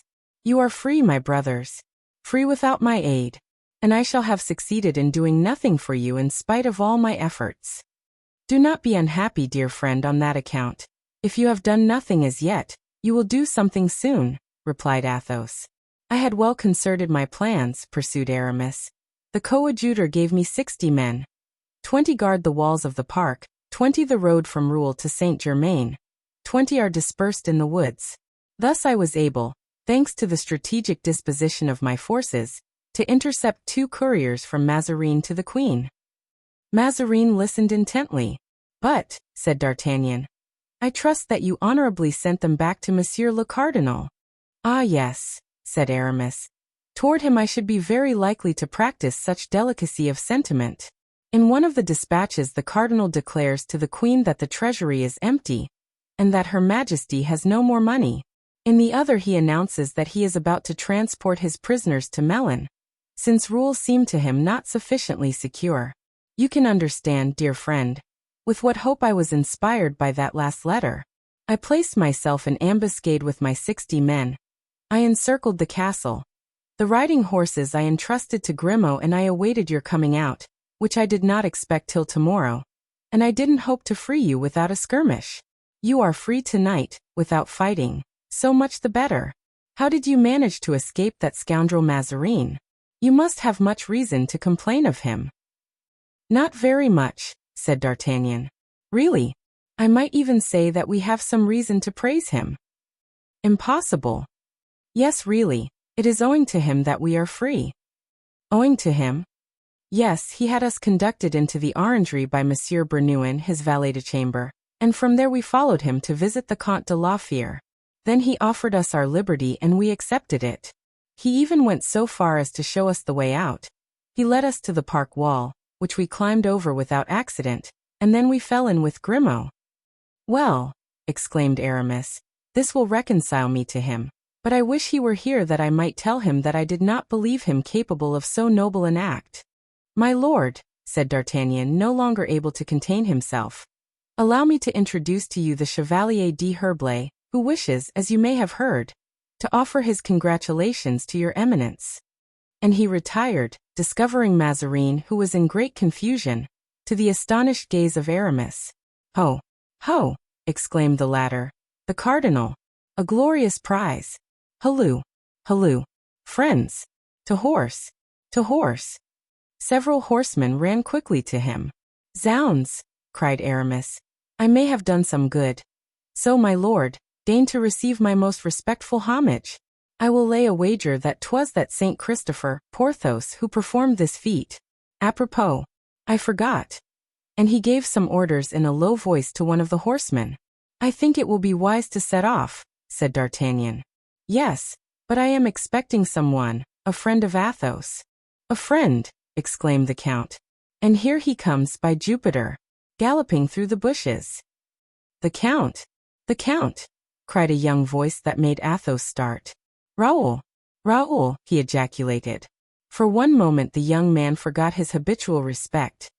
He threw himself on his father's neck. "Look, my lord cardinal," said Aramis. "Would it not have been a pity to have separated men who love each other as we love? Gentlemen," he continued, addressing the cavaliers, who became more and more numerous every instant. "Gentlemen, encircle his eminence, that you may show him the greater honor. He will indeed give us the favor of his company. You will, I hope, be grateful for it. Porthos, do not lose sight of his eminence." Aramis then joined Athos and D'Artagnan, who were consulting together. "Come," said D'Artagnan, after a conference of 5 minutes' duration, "let us begin our journey." "Where are we to go?" asked Porthos. "To your house, dear Porthos, at Pierrefonds. Your fine chateau is worthy of affording its princely hospitality to his eminence. It is likewise well situated, neither too near Paris nor too far from it. We can establish a communication between it and the capital with great facility. Come, my lord, you shall be treated like a prince as you are." "A fallen prince!" exclaimed Mazarin piteously. "The chances of war," said Athos, "are many, but be assured we shall take no improper advantage of them." "No, but we shall make use of them," said D'Artagnan. The rest of the night was employed by these cavaliers in traveling with the wonderful rapidity of former days. Mazarin, still somber and pensive, permitted himself to be dragged along in this way. It looked a race of phantoms. At dawn 12 leagues had been passed without drawing rein. Half the escort were exhausted and several horses fell down. Horses nowadays are not what they were formerly, observed Porthos. Everything degenerates. I have sent Grimaud to Dammartin, said Aramis. He is to bring us 5 fresh horses, 1 for his eminence, 4 for us. We, at least, must keep close to Monseigneur. The rest of the start will rejoin us later. Once beyond Saint Denis we shall have nothing to fear. Grimaud, in fact, brought back 5 horses. The nobleman to whom he applied, being a friend of Porthos, was very ready, not to sell them, as was proposed, but to lend them. 10 minutes later the escort stopped at Ermenonville, but the 4 friends went on with well-sustained ardor, guarding Mazarin carefully. At noon they rode into the avenue of Pierrefonds. Ah, said Mousqueton, who had ridden by the side of D'Artagnan without speaking a word on the journey. You may think what you will, sir, but I can breathe now for the first time since my departure from Pierrefonds. And he put his horse to a gallop to announce to the other servants the arrival of Monsieur du Vallon and his friends. We are 4 of us, said D'Artagnan. We must relieve each other in mounting guard over my lord, and each of us must watch 3 hours at a time. Athos is going to examine the castle, which it will be necessary to render impregnable in case of siege. Porthos will see to the provisions and Aramis to the troops of the garrison. That is to say, Athos will be chief engineer, Porthos purveyor in general, and Aramis governor of the fortress. Meanwhile, they gave up to Mazarin the handsomest room in the chateau. Gentlemen, he said when he was in his room, you do not expect, I presume, to keep me here a long time incognito? No, my lord, replied the Gascon. On the contrary, we think of announcing very soon that we have you here. Then you will be besieged. We expect it. And what shall you do? Defend ourselves.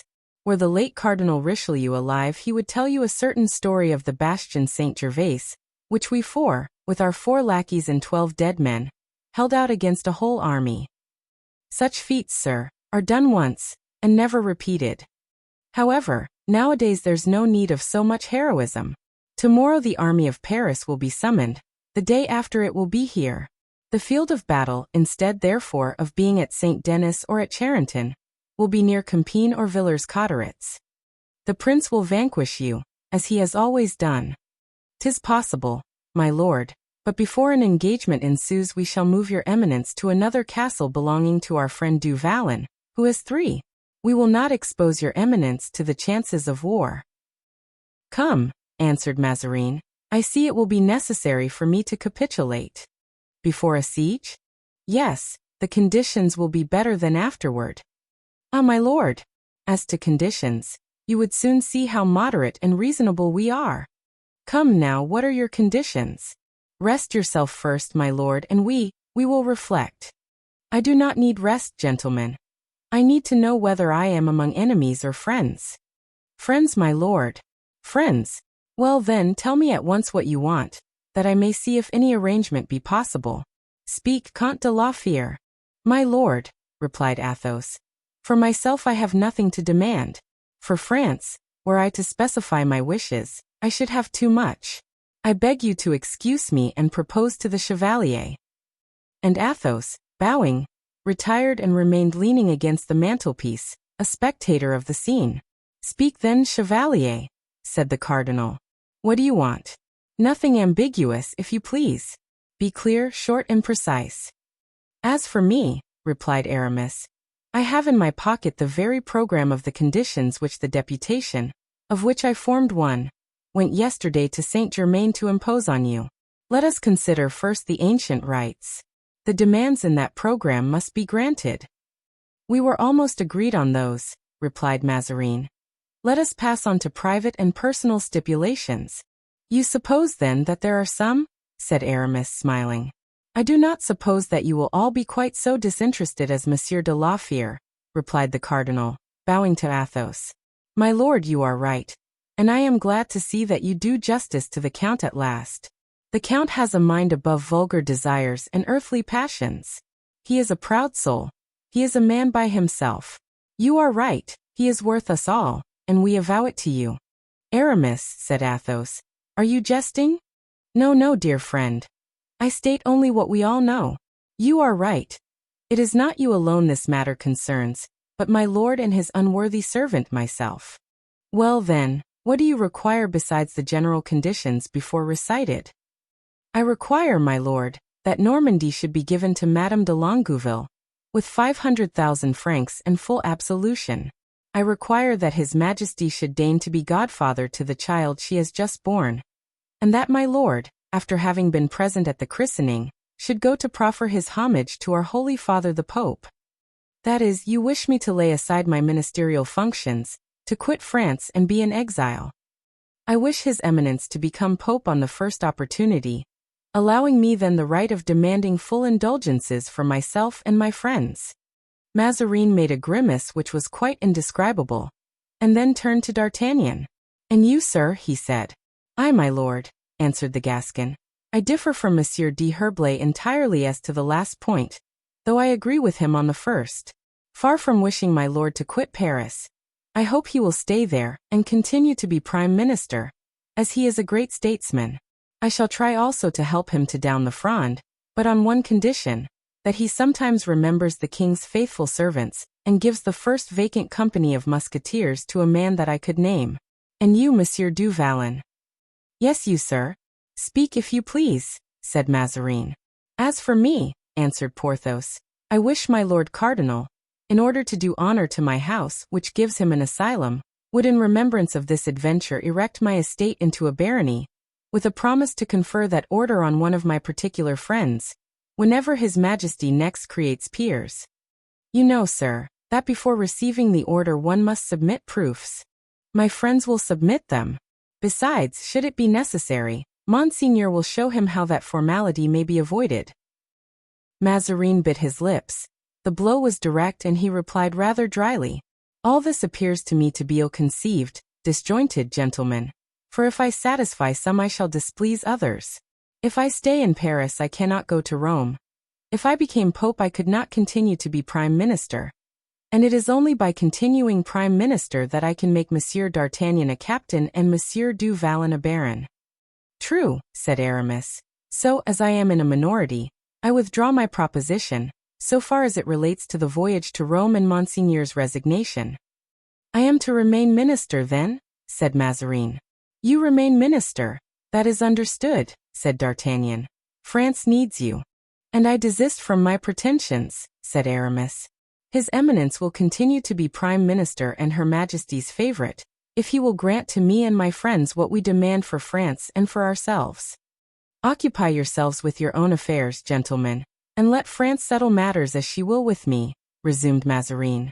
Ho! Ho! replied Aramis. The Frondeurs will have a treaty and your Eminence must sign it before us, promising at the same time to obtain the Queen's consent to it. I can answer only for myself, said Mazarin. I cannot answer for the Queen. Suppose Her Majesty refuses? Oh, said D'Artagnan. Monseigneur knows very well that Her Majesty refuses him nothing. Here, Monseigneur, said Aramis, is the treaty proposed by the deputation of Frondeurs. Will your Eminence please read and examine? I am acquainted with it. Sign it then. Reflect, gentlemen, that a signature given under circumstances like the present might be regarded as extorted by violence. Monseigneur will be at hand to testify that it was freely given. Suppose I refuse? Then, said D'Artagnan, your Eminence must expect the consequences of a refusal. Would you dare to touch a cardinal? You have dared, my lord, to imprison Her Majesty's musketeers. The Queen will revenge me, gentlemen. I do not think so, although inclination might lead her to do so, but we shall take your Eminence to Paris, and the Parisians will defend us. How uneasy they must be at this moment at Rouen and Saint-Germain, said Aramis. How they must be asking, where is the cardinal? What has become of the minister? Where has the favorite gone? How they must be looking for Monseigneur in all corners. What comments must be made? And if the Fronde knows that Monseigneur has disappeared, how the Fronde must triumph. It is frightful, murmured Mazarin. Sign the treaty then, Monseigneur, said Aramis. Suppose the queen should refuse to ratify it? Ah, nonsense, cried D'Artagnan. I can manage so that Her Majesty will receive me well. I know an excellent method. What? I shall take Her Majesty the letter in which you tell her that the finances are exhausted. And then? Asked Mazarin, turning pale. When I see Her Majesty embarrassed, I shall conduct her to Rouen, make her enter the orangery and show her a certain spring which turns a box. Enough, sir, muttered the cardinal. You have said enough. Where is the treaty? Here it is, replied Aramis. Sign, my lord. And he gave him a pen. Mazarin arose, walked some moments, thoughtful, but not dejected. And when I have signed, he said, what is to be my guarantee? My word of honor, sir, said Athos. Mazarin started, turned toward the Comte de la Fere, and looking for an instant at that grand and honest countenance, took the pen. It is sufficient, Count, he said, and signed the treaty. And now, Monsieur d'Artagnan, he said, prepare to set off for Saint-Germain and take a letter from me to the Queen. Chapter 88 shows how with threat and pen more is effected than by the sword. D'Artagnan knew his part well. He was aware that opportunity has a forelock only for him who will take it, and he was not a man to let it go by him without seizing it. He soon arranged a prompt and certain manner of traveling, by sending relays of horses to Chantilly, so that he might be in Paris in 5 or 6 hours. But before setting out he reflected that for a lad of intelligence and experience he was in a singular predicament, since he was proceeding toward uncertainty, and leaving certainty behind him. In fact, he said as he was about to mount and start on his dangerous mission, Athos, for generosity, is a hero of romance. Porthos has an excellent disposition, but is easily influenced. Aramis has a hieroglyphic countenance, always illegible. What will come out of those 3 elements when I am no longer present to combine them? The deliverance of the cardinal, perhaps. Now, the deliverance of the cardinal would be the ruin of our hopes, and our hopes are thus far the only recompense we have for labors in comparison with which those of Hercules were pygmean. He went to find Aramis. You, my dear Chevalier d'Herblay, he said, are the Fronde incarnate. Mistrust Athos, therefore, who will not prosecute the affairs of any one, even his own. Mistrust Porthos especially, who, to please the Count whom he regards as God on earth, will assist him in contriving Mazarin's escape, if Mazarin has the wit to weep or play the chivalric. Aramis smiled. His smile was at once cunning and resolute. Fear nothing, he said. I have my conditions to impose. My private ambition tends only to the profit of him who has justice on his side. Good, thought D'Artagnan. In this direction I am satisfied. He pressed Aramis's hand, and went in search of Porthos. Friend, he said, you have worked so hard with me toward building up our fortune, that at the moment when we are about to reap the fruits of our labors, it would be a ridiculous piece of silliness in you to allow yourself to be controlled by Aramis, whose cunning you know, a cunning which, we may say between ourselves, is not always without egotism, or by Athos, a noble and disinterested man, but blasé who, desiring nothing further for himself, doesn't sympathize with the desires of others. What should you say if either of these 2 friends proposed to you to let Mazarin go? Why, I should say that we had too much trouble in taking him to let him off so easily. Bravo, Porthos. And you would be right, my friend, for in losing him you would lose your barony, which you have in your grasp, to say nothing of the fact that, were he once out of this, Mazarin would have you hanged. Do you think so? I am sure of it. Then I would kill him rather than let him go. And you would act rightly. There is no question, you understand, provided we secure our own interests, of securing those of the Frondeurs, who, besides, don't understand political matters as we old soldiers do. Never fear, dear friend, said Porthos. I shall see you through the window as you mount your horse. I shall follow you with my eyes as long as you are in sight. Then I shall place myself at the cardinal's door, a door with glass windows. I shall see everything, and at the least suspicious sign I shall begin to exterminate. Bravo, thought D'Artagnan. On this side I think the cardinal will be well guarded. He pressed the hand of the Lord of Pierrefonds, and went in search of Athos. My dear Athos, he said, I am going away. I have only one thing to say to you. You know Anne of Austria, The captivity of Mazarin alone guarantees my life. If you let him go, I am a dead man. I needed nothing less than that consideration, my dear D'Artagnan, to persuade myself to adopt the role of jailer. I give you my word that you will find the cardinal where you leave him. This reassures me more than all the royal signatures, thought D'Artagnan. Now that I have the word of Athos, I can set out. D'Artagnan started alone on his journey, without other escort than his sword, and with a simple passport from Mazarin to secure his admission to the queen's presence. 6 hours after he left Pierrefonds, he was at Saint-Germain. The disappearance of Mazarin was not as yet generally known, and of Austria was informed of it, and concealed her uneasiness from every one. In the chamber of D'Artagnan and Porthos, the 2 soldiers had been found bound and gagged. On recovering the use of their limbs and tongues, they could, of course, tell nothing but what they knew, that they had been seized, stripped and bound. But as to what had been done by Porthos and D'Artagnan afterward, they were as ignorant as all the inhabitants of the chateau. Bernouin alone knew a little more than the others. Bernouin, seeing that his master did not return and hearing the stroke of midnight, had made an examination of the orangery. The first door, barricaded with furniture, had aroused in him certain suspicions, but without communicating his suspicions to anyone, he had patiently worked his way into the midst of all that confusion. Then he came to the corridor, all the doors of which he found open. So, too, was the door of Athos's chamber and that of the park.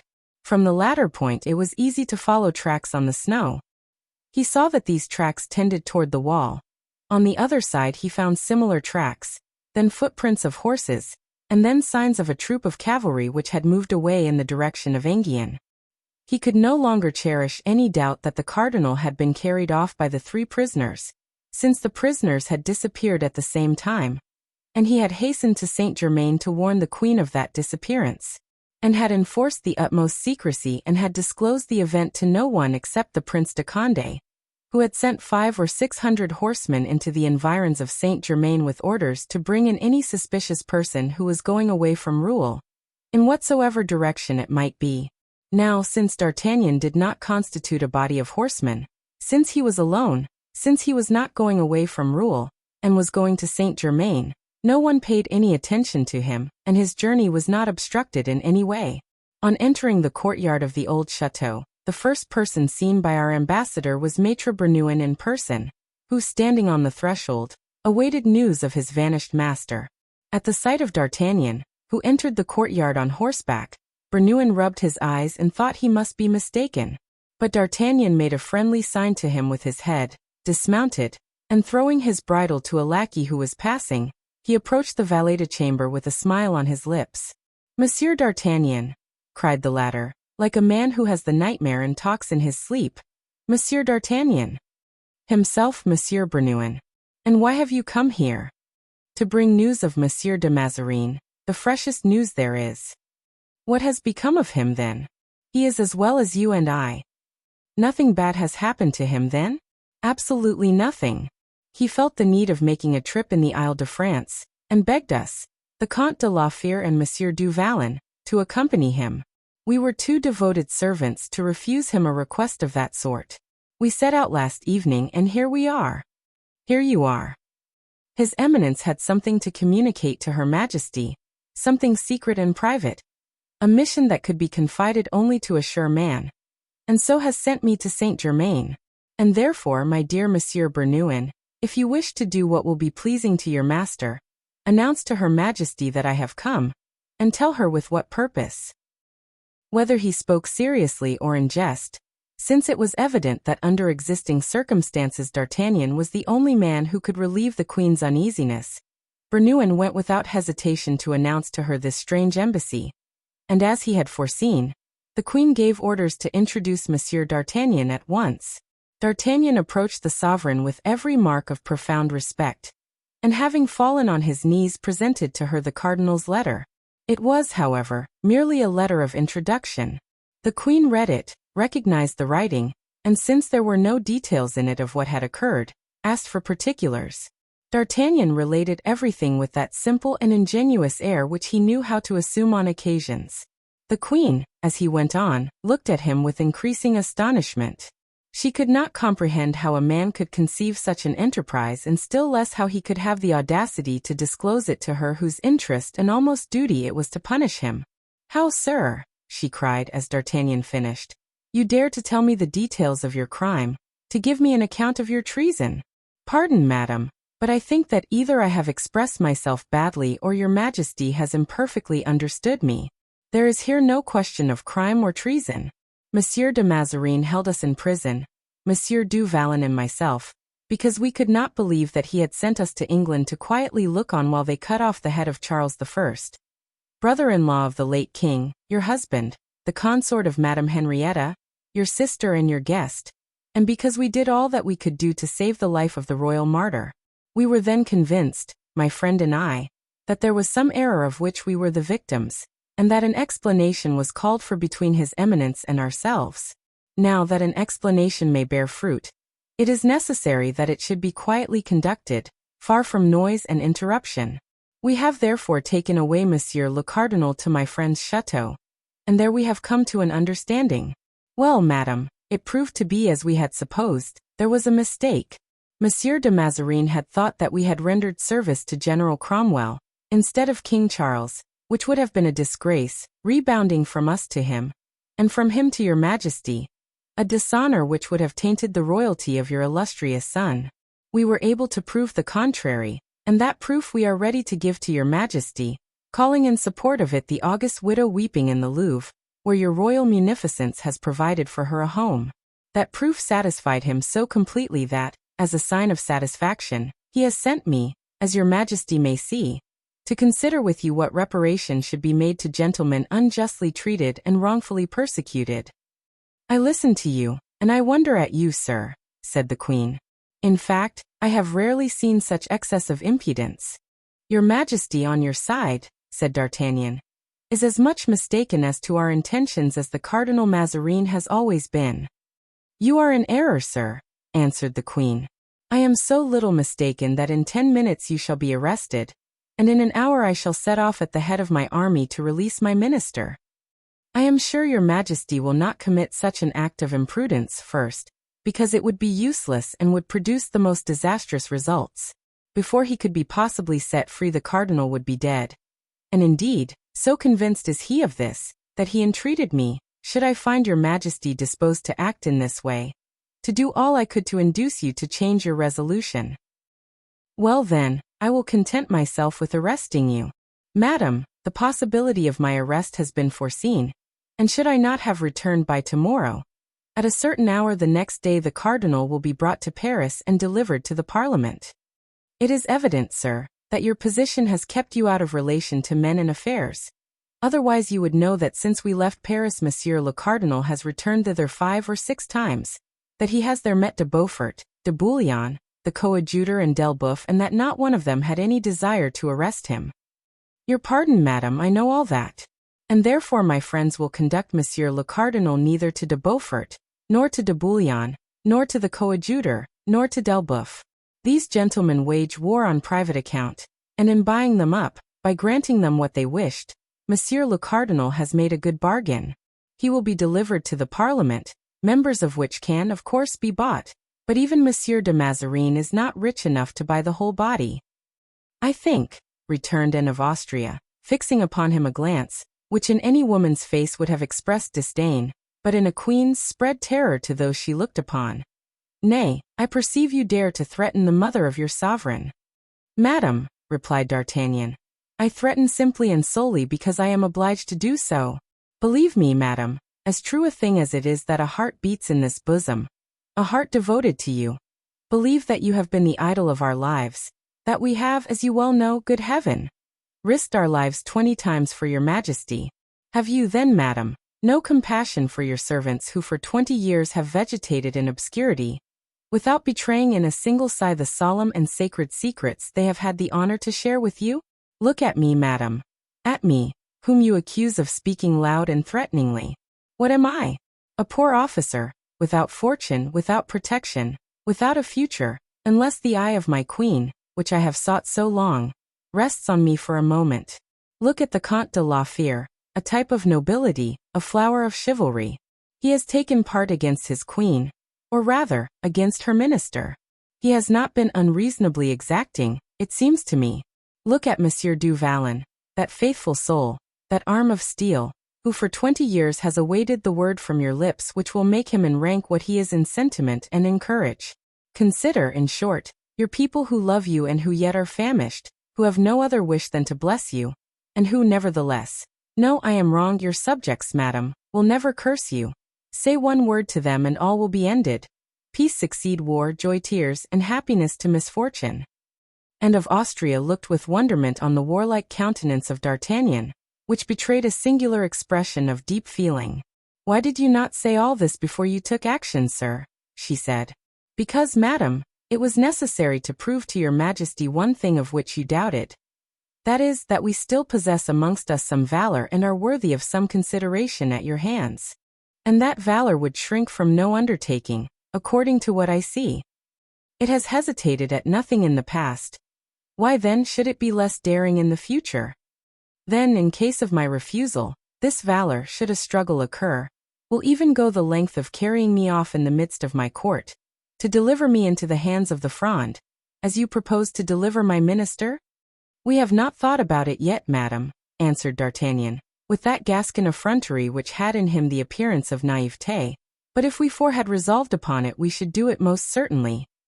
I ought, muttered Anne to herself, by this time to remember that these men are giants. Alas, madam, exclaimed D'Artagnan, this proves to me that not till today has your majesty had a just idea of us. Perhaps, said Anne, but that idea, if at last I have it, your majesty will do us justice. In doing us justice you will no longer treat us as men of vulgar stamp. You will see in me an ambassador worthy of the high interests he is authorized to discuss with his sovereign. Where is the treaty? Here it is. And of Austria cast her eyes upon the treaty that D'Artagnan presented to her. I do not see here, she said, anything but general conditions. The interests of the Prince de Conti or of the Ducs de Beaufort, de Bouillon and d'Elbeuf and of the coadjutor, are herein consulted, but with regard to yours? We do ourselves justice, madam. Even in assuming the high position that we have, we do not think ourselves worthy to stand near such great names. But you, I presume, have decided to assert your pretensions viva voce? I believe you, madam, to be a great and powerful queen, and that it will be unworthy of your power and greatness if you do not recompense the arms which will bring back his eminence to Saint Germain. It is my intention so to do. Come, let us hear you. Speak. He who has negotiated these matters, forgive me if I begin by speaking of myself, but I must claim that importance which has been given to me, not assumed by me. He who has arranged matters for the return of the cardinal, ought, it appears to me, in order that his reward may not be unworthy of your majesty, to be made commandant of the guards, an appointment something like that of captain of the Musketeers. 'Tis the appointment Monsieur de Treville held, you ask of me. The place, madam, is vacant, and although 'tis a year since Monsieur de Treville has left it, it has not been filled. But it is one of the principal military appointments in the king's household. Monsieur de Treville was but a younger son of a simple Gascon family. Like me, madam, he occupied that post for 20 years. You have an answer ready for everything, replied the queen. And she took from her bureau a document, which she filled up and signed. Undoubtedly, madam, said D'Artagnan, taking the document and bowing. This is a noble reward, but everything in the world is unstable, and the man who happened to fall into disgrace with your majesty might lose this office tomorrow. What more do you want? Asked the queen, coloring, as she found that she had to deal with a mind as subtle as her own. 100,000 francs for this poor captain of musketeers, to be paid whenever his services shall no longer be acceptable to your majesty. And hesitated.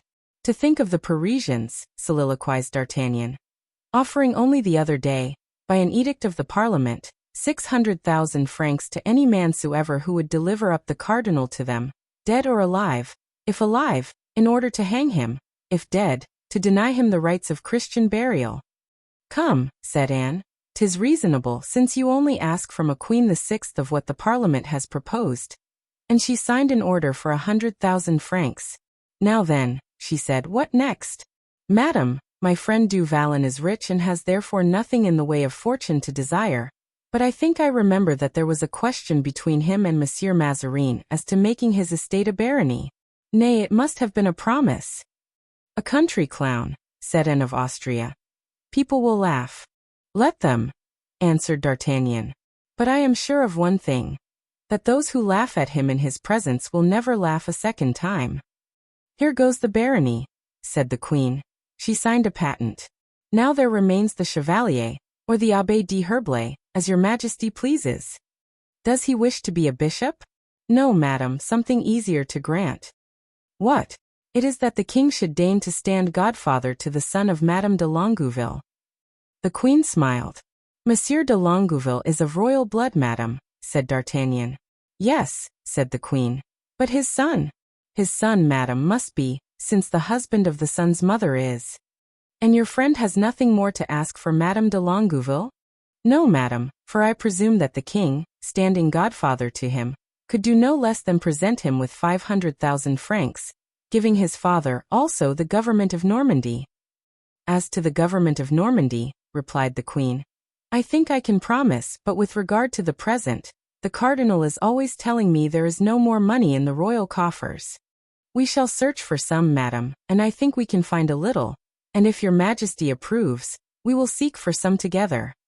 What next? What next, madam? Yes. That is all. Haven't you, then, a fourth companion? Yes, madam, the Comte de la Fere. What does he ask? Nothing. There is in the world, then, one man who, having the power to ask, asks nothing. There is the Comte de la Fere, madam. The Comte de la Fere is not a man. What is he, then? The Comte de la Fere is a demigod. Has he not a son, a young man, a relative, a nephew, of whom Comminges spoke to me as being a brave boy, and who, with Monsieur de Chatillon, brought the standards from Lens? He has, as your majesty has said, a ward, who is called the Vicomte de Bragelonne. If that young man should be appointed to a regiment, what would his guardian say? Perhaps he would accept. Perhaps. Yes, if your majesty herself should beg him to accept. He must be indeed a strange man. Well, we will reflect, and perhaps we will beg him. Are you satisfied, sir? There is one thing the queen has not signed, her assent to the treaty. Of what use today? I will sign it tomorrow. I can assure her majesty that if she does not sign today, she will not have time to sign tomorrow. Consent, then, I beg you, madam, to write at the bottom of this schedule, which has been drawn up by Mazarin, as you see. I consent to ratify the treaty proposed by the Parisians. And was caught. She could not draw back, she signed. But scarcely had she done so when pride burst forth and she began to weep. D'Artagnan started on seeing these tears. Since that period of history, queens have shed tears, like other women. The Gascon shook his head. These tears from royalty melted his heart. Madam, he said, kneeling, look upon the unhappy man at your feet. He begs you to believe that at a gesture of your majesty everything will be possible to him. He has faith in himself. He has faith in his friends. He wishes also to have faith in his queen. And in proof that he fears nothing, that he counts on nothing, he will restore Monsieur de Mazarin to your majesty without conditions. Behold, madam, here are the august signatures of your majesty's hand. If you think you are right in giving them to me, you shall do so, but from this very moment you are free from any obligation to keep them. And D'Artagnan, full of splendid pride and manly intrepidity, placed in Anne's hands, in a bundle, the papers that he had one by one won from her with so much difficulty. There are moments, for if everything is not good, everything in this world is not bad, in which the most rigid and the coldest soul is softened by the tears of strong emotion, heart-arraigning sentiment. One of these momentary impulses actuated Anne. D'Artagnan, when he gave way to his own feelings, which were in accordance with those of the queen, had accomplished more than the most astute diplomacy could have attempted. He was therefore instantly recompensed, either for his address or for his sensibility, whichever it might be termed. You were right, sir, said Anne. I misunderstood you. There are the acts signed. I deliver them to you without compulsion. Go and bring me back the cardinal as soon as possible. Madam, faltered D'Artagnan, 'tis 20 years ago. I have a good memory, since I had the honor behind a piece of tapestry in the Hôtel de Ville, of kissing one of those lovely hands. There is the other, replied the queen, and that the left hand should not be less liberal than the right. She drew from her finger a diamond similar to the one formerly given to him. Take and keep this ring in remembrance of me. Madam, said D'Artagnan, rising, I have only one thing more to wish, which is that the next thing you ask from me shall be my life. And with this conclusion, a way peculiar to himself, he rose and left the room. I never rightly understood those men, said the queen, as she watched him retiring from her presence. And it is now too late, for in a year the king will be of age. In 24 hours D'Artagnan and Porthos conducted Mazarin to the queen, and the one received his commission, the other his patent of nobility. On the same day the Treaty of Paris was signed, and it was everywhere announced that the cardinal had shut himself up for 3 days in order to draw it up with the greatest care. Here is what each of the parties concerned gained by that treaty. Monsieur de Conti received Damvaliers, and having made his proofs as general, he succeeded in remaining a soldier, instead of being made cardinal. Moreover, something had been said of a marriage with Mazarin's niece. The idea was welcomed by the prince, to whom it was of little importance whom he married, so long as he married someone. The Duc de Beaufort made his entrance at court, receiving ample reparation for the wrongs he had suffered, and all the honor due to his rank. Full pardon was accorded to those who had aided in his escape. He received also the office of admiral, which had been held by his father, the Duc de Vendôme, and an indemnity for his houses and castles, demolished by the Parliament of Bretagne.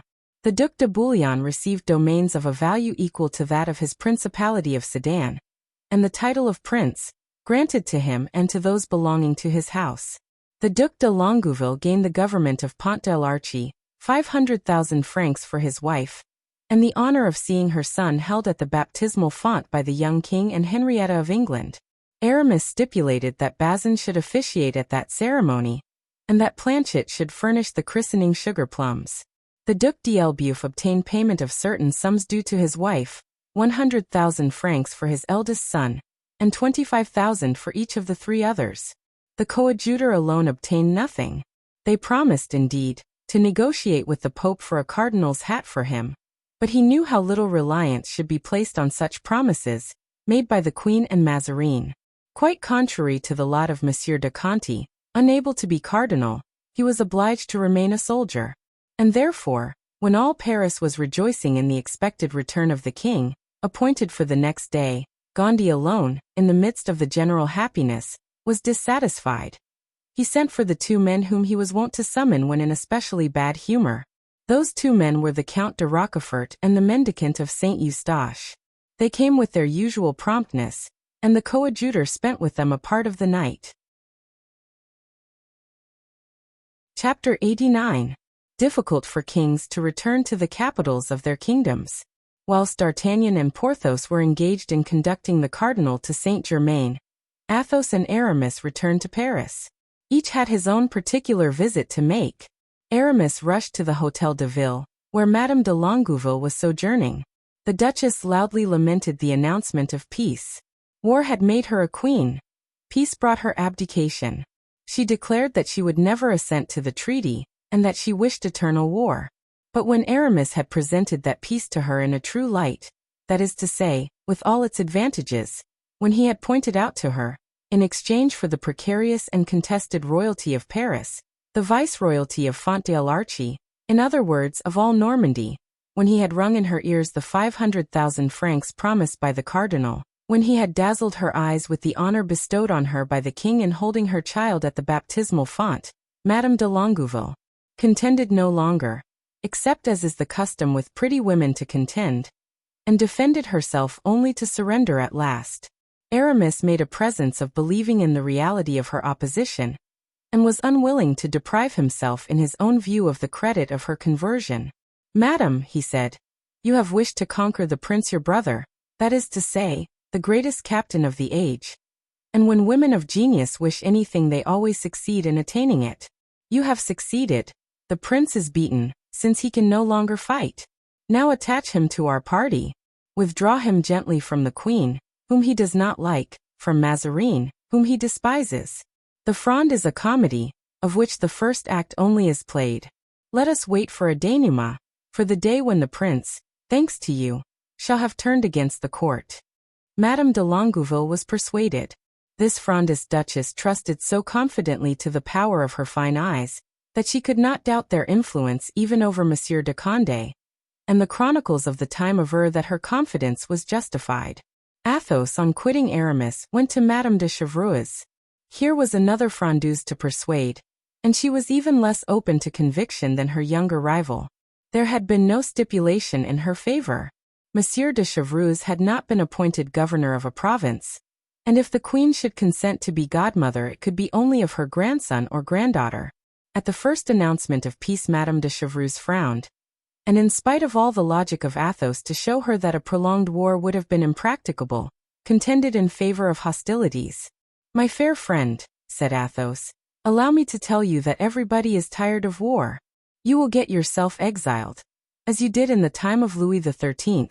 Believe me, we have passed the time of success in intrigue, and your fine eyes are not destined to be eclipsed by regretting Paris, where there will always be two queens as long as you are there." "Oh," cried the Duchess, "I cannot make war alone, but I can avenge myself on that ungrateful queen and most ambitious favorite. On the honor of a duchess, I will avenge myself." "Madame," replied Athos, "do not injure the Vicomte de Bragelonne, do not ruin his prospects. Alas! Excuse my weakness. There are moments when a man grows young again in his children." The Duchess smiled, half tenderly, half ironically. "Count," she said, "you are, I fear, gained over to the court. I suppose you have a blue ribbon in your pocket?" "Yes, madame. I have that of the Garter, which King Charles I gave me some days before he died." "Come, I am growing an old woman," said the Duchess pensively. Athos took her hand and kissed it. She sighed as she looked at him. "Count," she said, "Bragelonne must be a charming place. You are a man of taste. You have water, woods, flowers there?" She sighed again and leaned her charming head, gracefully reclined, on her hand, still beautiful in form and color. "Madame," exclaimed Athos, "what were you saying just now about growing old? Never have I seen you look so young, so beautiful." The Duchess shook her head. "Does Monsieur de Bragelonne remain in Paris?" she inquired. "What think you of it?" inquired Athos. "Leave him with me," replied the Duchess. "No, madame. If you have forgotten the history of Oedipus, I at least remember it." "Really, sir, you are delightful, and I should like to spend a month at Bragelonne." "Are you not afraid of making people envious of me, Duchess?" replied Athos. "No, I shall go incognito, Count, under the name of Marie Michon." "You are adorable, madame. But do not keep Raoul with you." "Why not?" "Because he is in love." He is quite a child. And 'tis a child he loves." Athos became thoughtful. "You are right, Duchess. This singular passion for a child of 7 may some day make him very unhappy. There is to be war in Flanders. He shall go thither. And at his return you will send him to me. I will arm him against love." "Alas, madame," exclaimed Athos, "today love is like war, the breastplate is becoming useless." Raoul entered at this moment. He came to announce that the solemn entrance of the king, queen, and her ministers was to take place on the ensuing day. The next day, in fact, at daybreak, the court made preparations to quit Saint-Germain. Meanwhile, the queen every hour had been sending for D'Artagnan. "I hear," she said, "that Paris is not quiet. I am afraid for the king's safety. Place yourself close to the coach door on the right." "Reassure yourself, madame. I will answer for the king's safety." As he left the queen's presence, Bernouin summoned him to the cardinal. "Sir," said Mazarin to him, "an émeute is spoken of in Paris. I shall be on the king's left, and as I am the chief person threatened, remain at the coach door to the left." "Your eminence may be perfectly easy," replied D'Artagnan. "They will not touch a hair of your head." "Deuce take it," he thought to himself, "how can I take care of both? Ah, plague on't, I will guard the king and Porthos shall guard the cardinal." This arrangement pleased every one. The queen had confidence in the courage of D'Artagnan, which she knew, and the cardinal in the strength of Porthos, which he had experienced. The royal procession set out for Paris. Guitant and Comminges at the head of the guards marched first. Then came the royal carriage, with D'Artagnan on one side, Porthos on the other. Then the Musketeers, for 22 years staunch friends of D'Artagnan. During 20 he had been lieutenant, their captain since the night before. The cortege proceeded to Notre Dame, where a Te Deum was chanted. All Paris were in the streets. The Swiss were drawn up along the road, but as the road was long, they were placed at 6 or 8 feet distant from each other, and 1 deep only. This force was therefore wholly insufficient, and from time to time the line was broken through by the people, and was formed again with difficulty. Whenever this occurred, although it proceeded only from goodwill and a desire to see the king and queen, and looked at D'Artagnan anxiously, Mazarin, who had dispensed 1,000 louis to make the people cry, "Long live Mazarin," and who had accordingly no confidence in acclamations bought at 20 pistoles each, kept one eye on Porthos, but that gigantic bodyguard replied to the look with his great bass voice, "Be tranquil, my lord." And Mazarin became more and more composed. At the Palais Royal, the crowd, which had flowed in from the adjacent street, was still greater. Like an impetuous mob, a wave of human beings came to meet the carriage and rolled tumultuously into the Rue Saint-Honoré. When the procession reached the palace, loud cries of "Long live their majesties" resounded. Mazarin leaned out of the window. 1 or 2 shouts of "Long live the cardinal" saluted his shadow, but instantly hisses and yells stifled them remorselessly. Mazarin turned pale and shrank back in the coach. "Low-born fellows!" ejaculated Porthos. D'Artagnan said nothing, but twirled his mustache with a peculiar gesture which showed that his fine Gascon humor was awake. And of Austria bent down, and whispered in the young king's ear, "Say something gracious to Monsieur d'Artagnan, my son." The young king leaned toward the door. "I have not said good morning to you, Monsieur d'Artagnan," he said. "Nevertheless, I have remarked you. It was you who were behind my bed curtains that night the Parisians wished to see me asleep." "And if the king permits me," returned the Gascon, "I shall be near him always when there is danger to be encountered." "Sir," said Mazarin to Porthos, "what would you do if the crowd fell upon us?" "Kill as many as I could, my lord." "Hem! Brave as you are and strong as you are, you could not kill them all." "'Tis true," answered Porthos, rising on his saddle, in order that he might appraise the immense crowd. "There are a lot of them." "I think I should like the other fellow better than this one," said Mazarin to himself, and he threw himself back in his carriage. The queen and her minister, more especially the latter, had reason to feel anxious. The crowd, whilst preserving an appearance of respect and even of affection for the king and queen regent, began to be tumultuous. Reports were whispered about, like certain sounds which announce, as they whistle from wave to wave, the coming storm. And when they pass athwart a multitude, presage an émeute. D'Artagnan turned toward the Musketeers, and made a sign imperceptible to the crowd, but very easily understood by that chosen regiment, the flower of the army. The ranks closed firmly in, and a kind of majestic tremor ran from man to man. At the Barrière des Sergents the procession was obliged to stop. Comminges left the head of the escort, and went to the queen's carriage, and questioned D'Artagnan by a look. He answered in the same language. "Proceed," she said. Comminges returned to his post. An effort was made, and the living barrier was violently broken through. Some complaints arose from the crowd, and were addressed this time to the king as well as the minister. "Onward!" cried D'Artagnan in a loud voice. "Onward!" cried Porthos. But as if the multitude had waited only for this demonstration to burst out, all the sentiments of hostility that possessed it exploded simultaneously. Cries of "Down with Mazarin!" "Death to the cardinal!" resounded on all sides. At the same time through the streets of Grenelle, Saint-Honoré, and Du Coq, a double stream of people broke the feeble hedge of Swiss guards, and came like a whirlwind even to the very legs of Porthos's horse and that of D'Artagnan. This new eruption was more dangerous than the others, being composed of armed men. It was plain that it was not the chance combination of those who had collected a number of the malcontents at the same spot, but a concerted organized attack. Each of these mobs was led by a chief, one of whom appeared to belong, not to the people, but to the honorable corporation of mendicants, and the other, notwithstanding his affected imitation of the people, might easily be discerned to be a gentleman. Both were evidently stimulated by the same impulse. There was a shock which was perceived even in the royal carriage. Myriads of hoarse cries, forming one vast uproar, were heard, mingled with guns firing. "Ho! Musketeers!" cried D'Artagnan. The escort divided into two files. One of them passed around to the right of the carriage, the other to the left. One went to support D'Artagnan, the other Porthos. Then came a skirmish, the more terrible because it had no definite object, the more melancholy, because those engaged in it knew not for whom they were fighting. Like all popular movements, the shock given by the rush of this mob was formidable. The Musketeers, few in number, not being able, in the midst of this crowd, to make their horses wheel around, began to give way. D'Artagnan offered to lower the blinds of the royal carriage, but the young king stretched out his arm, saying, "No, sir. I wish to see everything."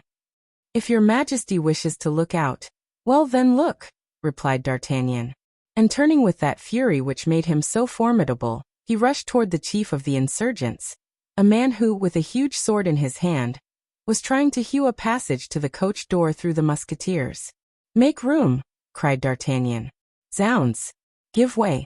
At these words the man with a pistol and sword raised his head, but it was too late. The blow was sped by D'Artagnan. The rapier had pierced his bosom. "Ah! Confound it!" cried the Gascon, trying in vain, too late, to retract the thrust. "What the devil are you doing here, Count?" "Accomplishing my destiny," replied Rochefort, falling on one knee. "I have already got up again after 3 stabs from you. I shall never rise after this fourth." "Count," said D'Artagnan, with some degree of emotion, "I struck without knowing that it was you. I am sorry, if you die, that you should die with sentiments of hatred toward me."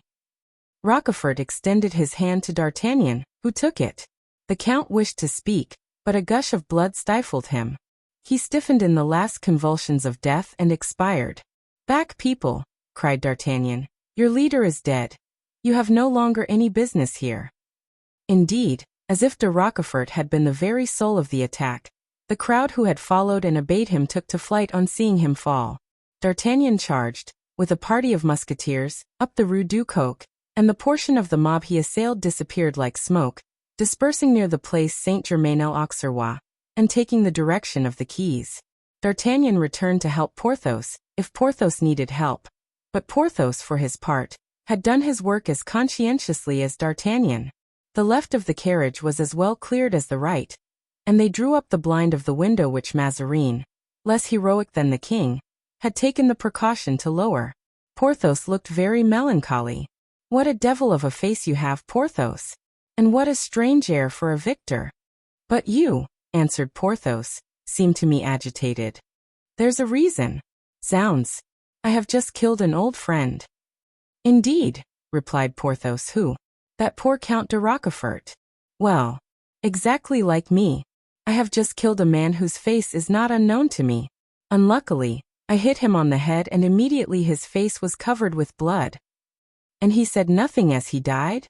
"Yes," he exclaimed. "Oh, I suppose," answered D'Artagnan, laughing, "if he only said that, it did not enlighten you much."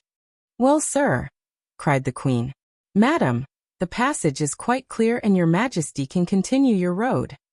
In fact, the procession arrived in safety at Notre Dame, at the front gate of which all the clergy, with the coadjutor at their head, awaited the king, the queen and the minister, for whose happy return they chanted a Te Deum.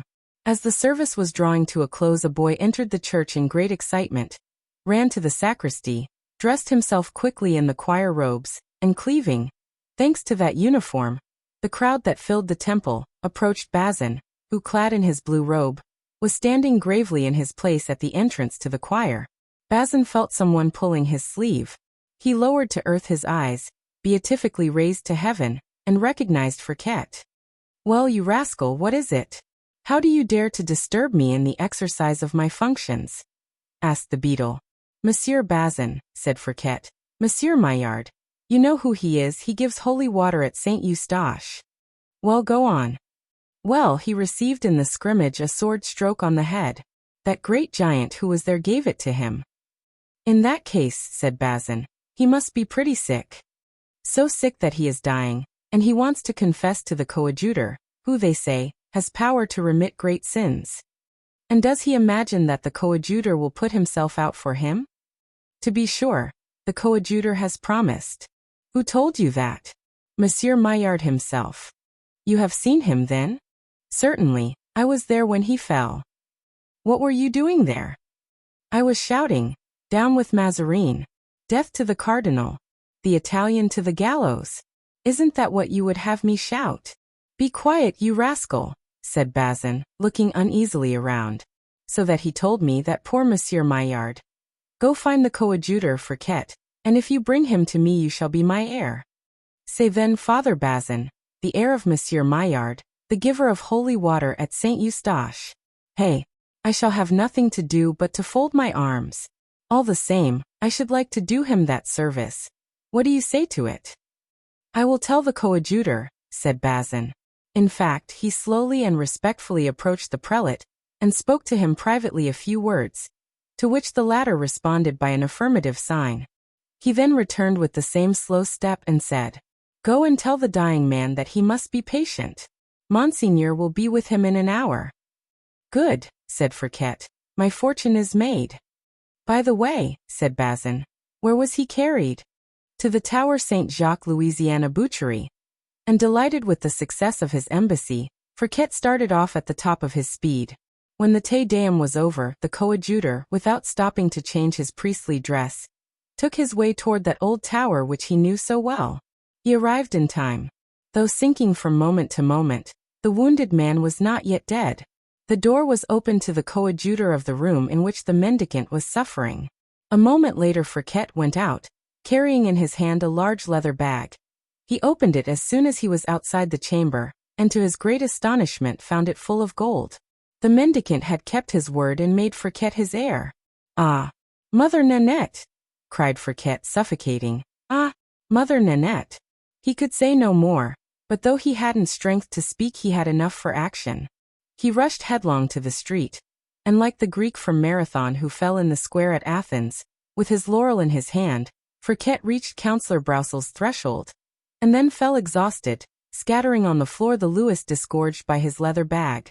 Mother Nanette began by picking up the louis, then she picked up Fouquet. In the meantime the cortege returned to the Palais Royal.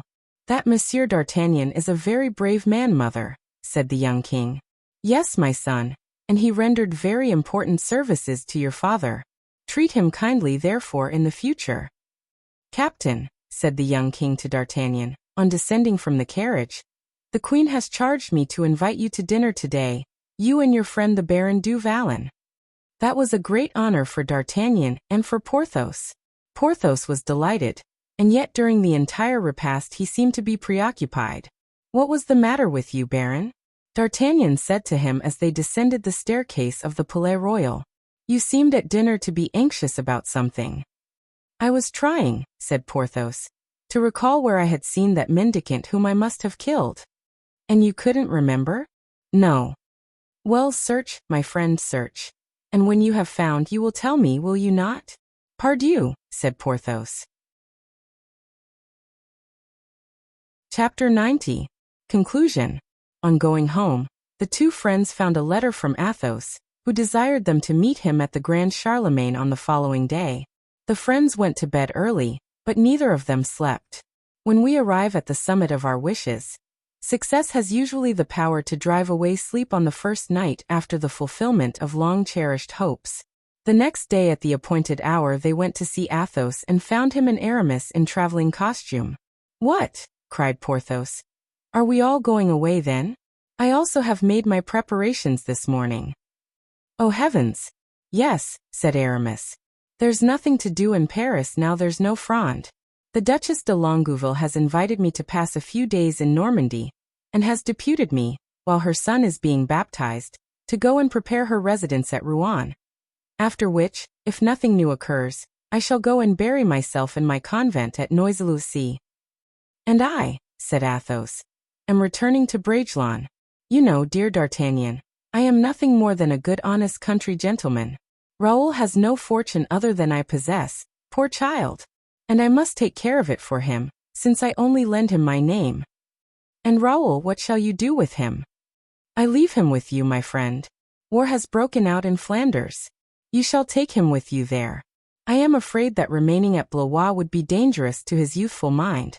Take him and teach him to be as brave and loyal as you are yourself. Then, replied D'Artagnan, Though I shall not have you, Athos, at all events I shall have that dear fair-haired head by me. And though he's but a boy, yet since your soul lives again in him, dear Athos, I shall always fancy that you are near me, sustaining and encouraging me." The four friends embraced with tears in their eyes. Then they departed, without knowing whether they would ever see each other again.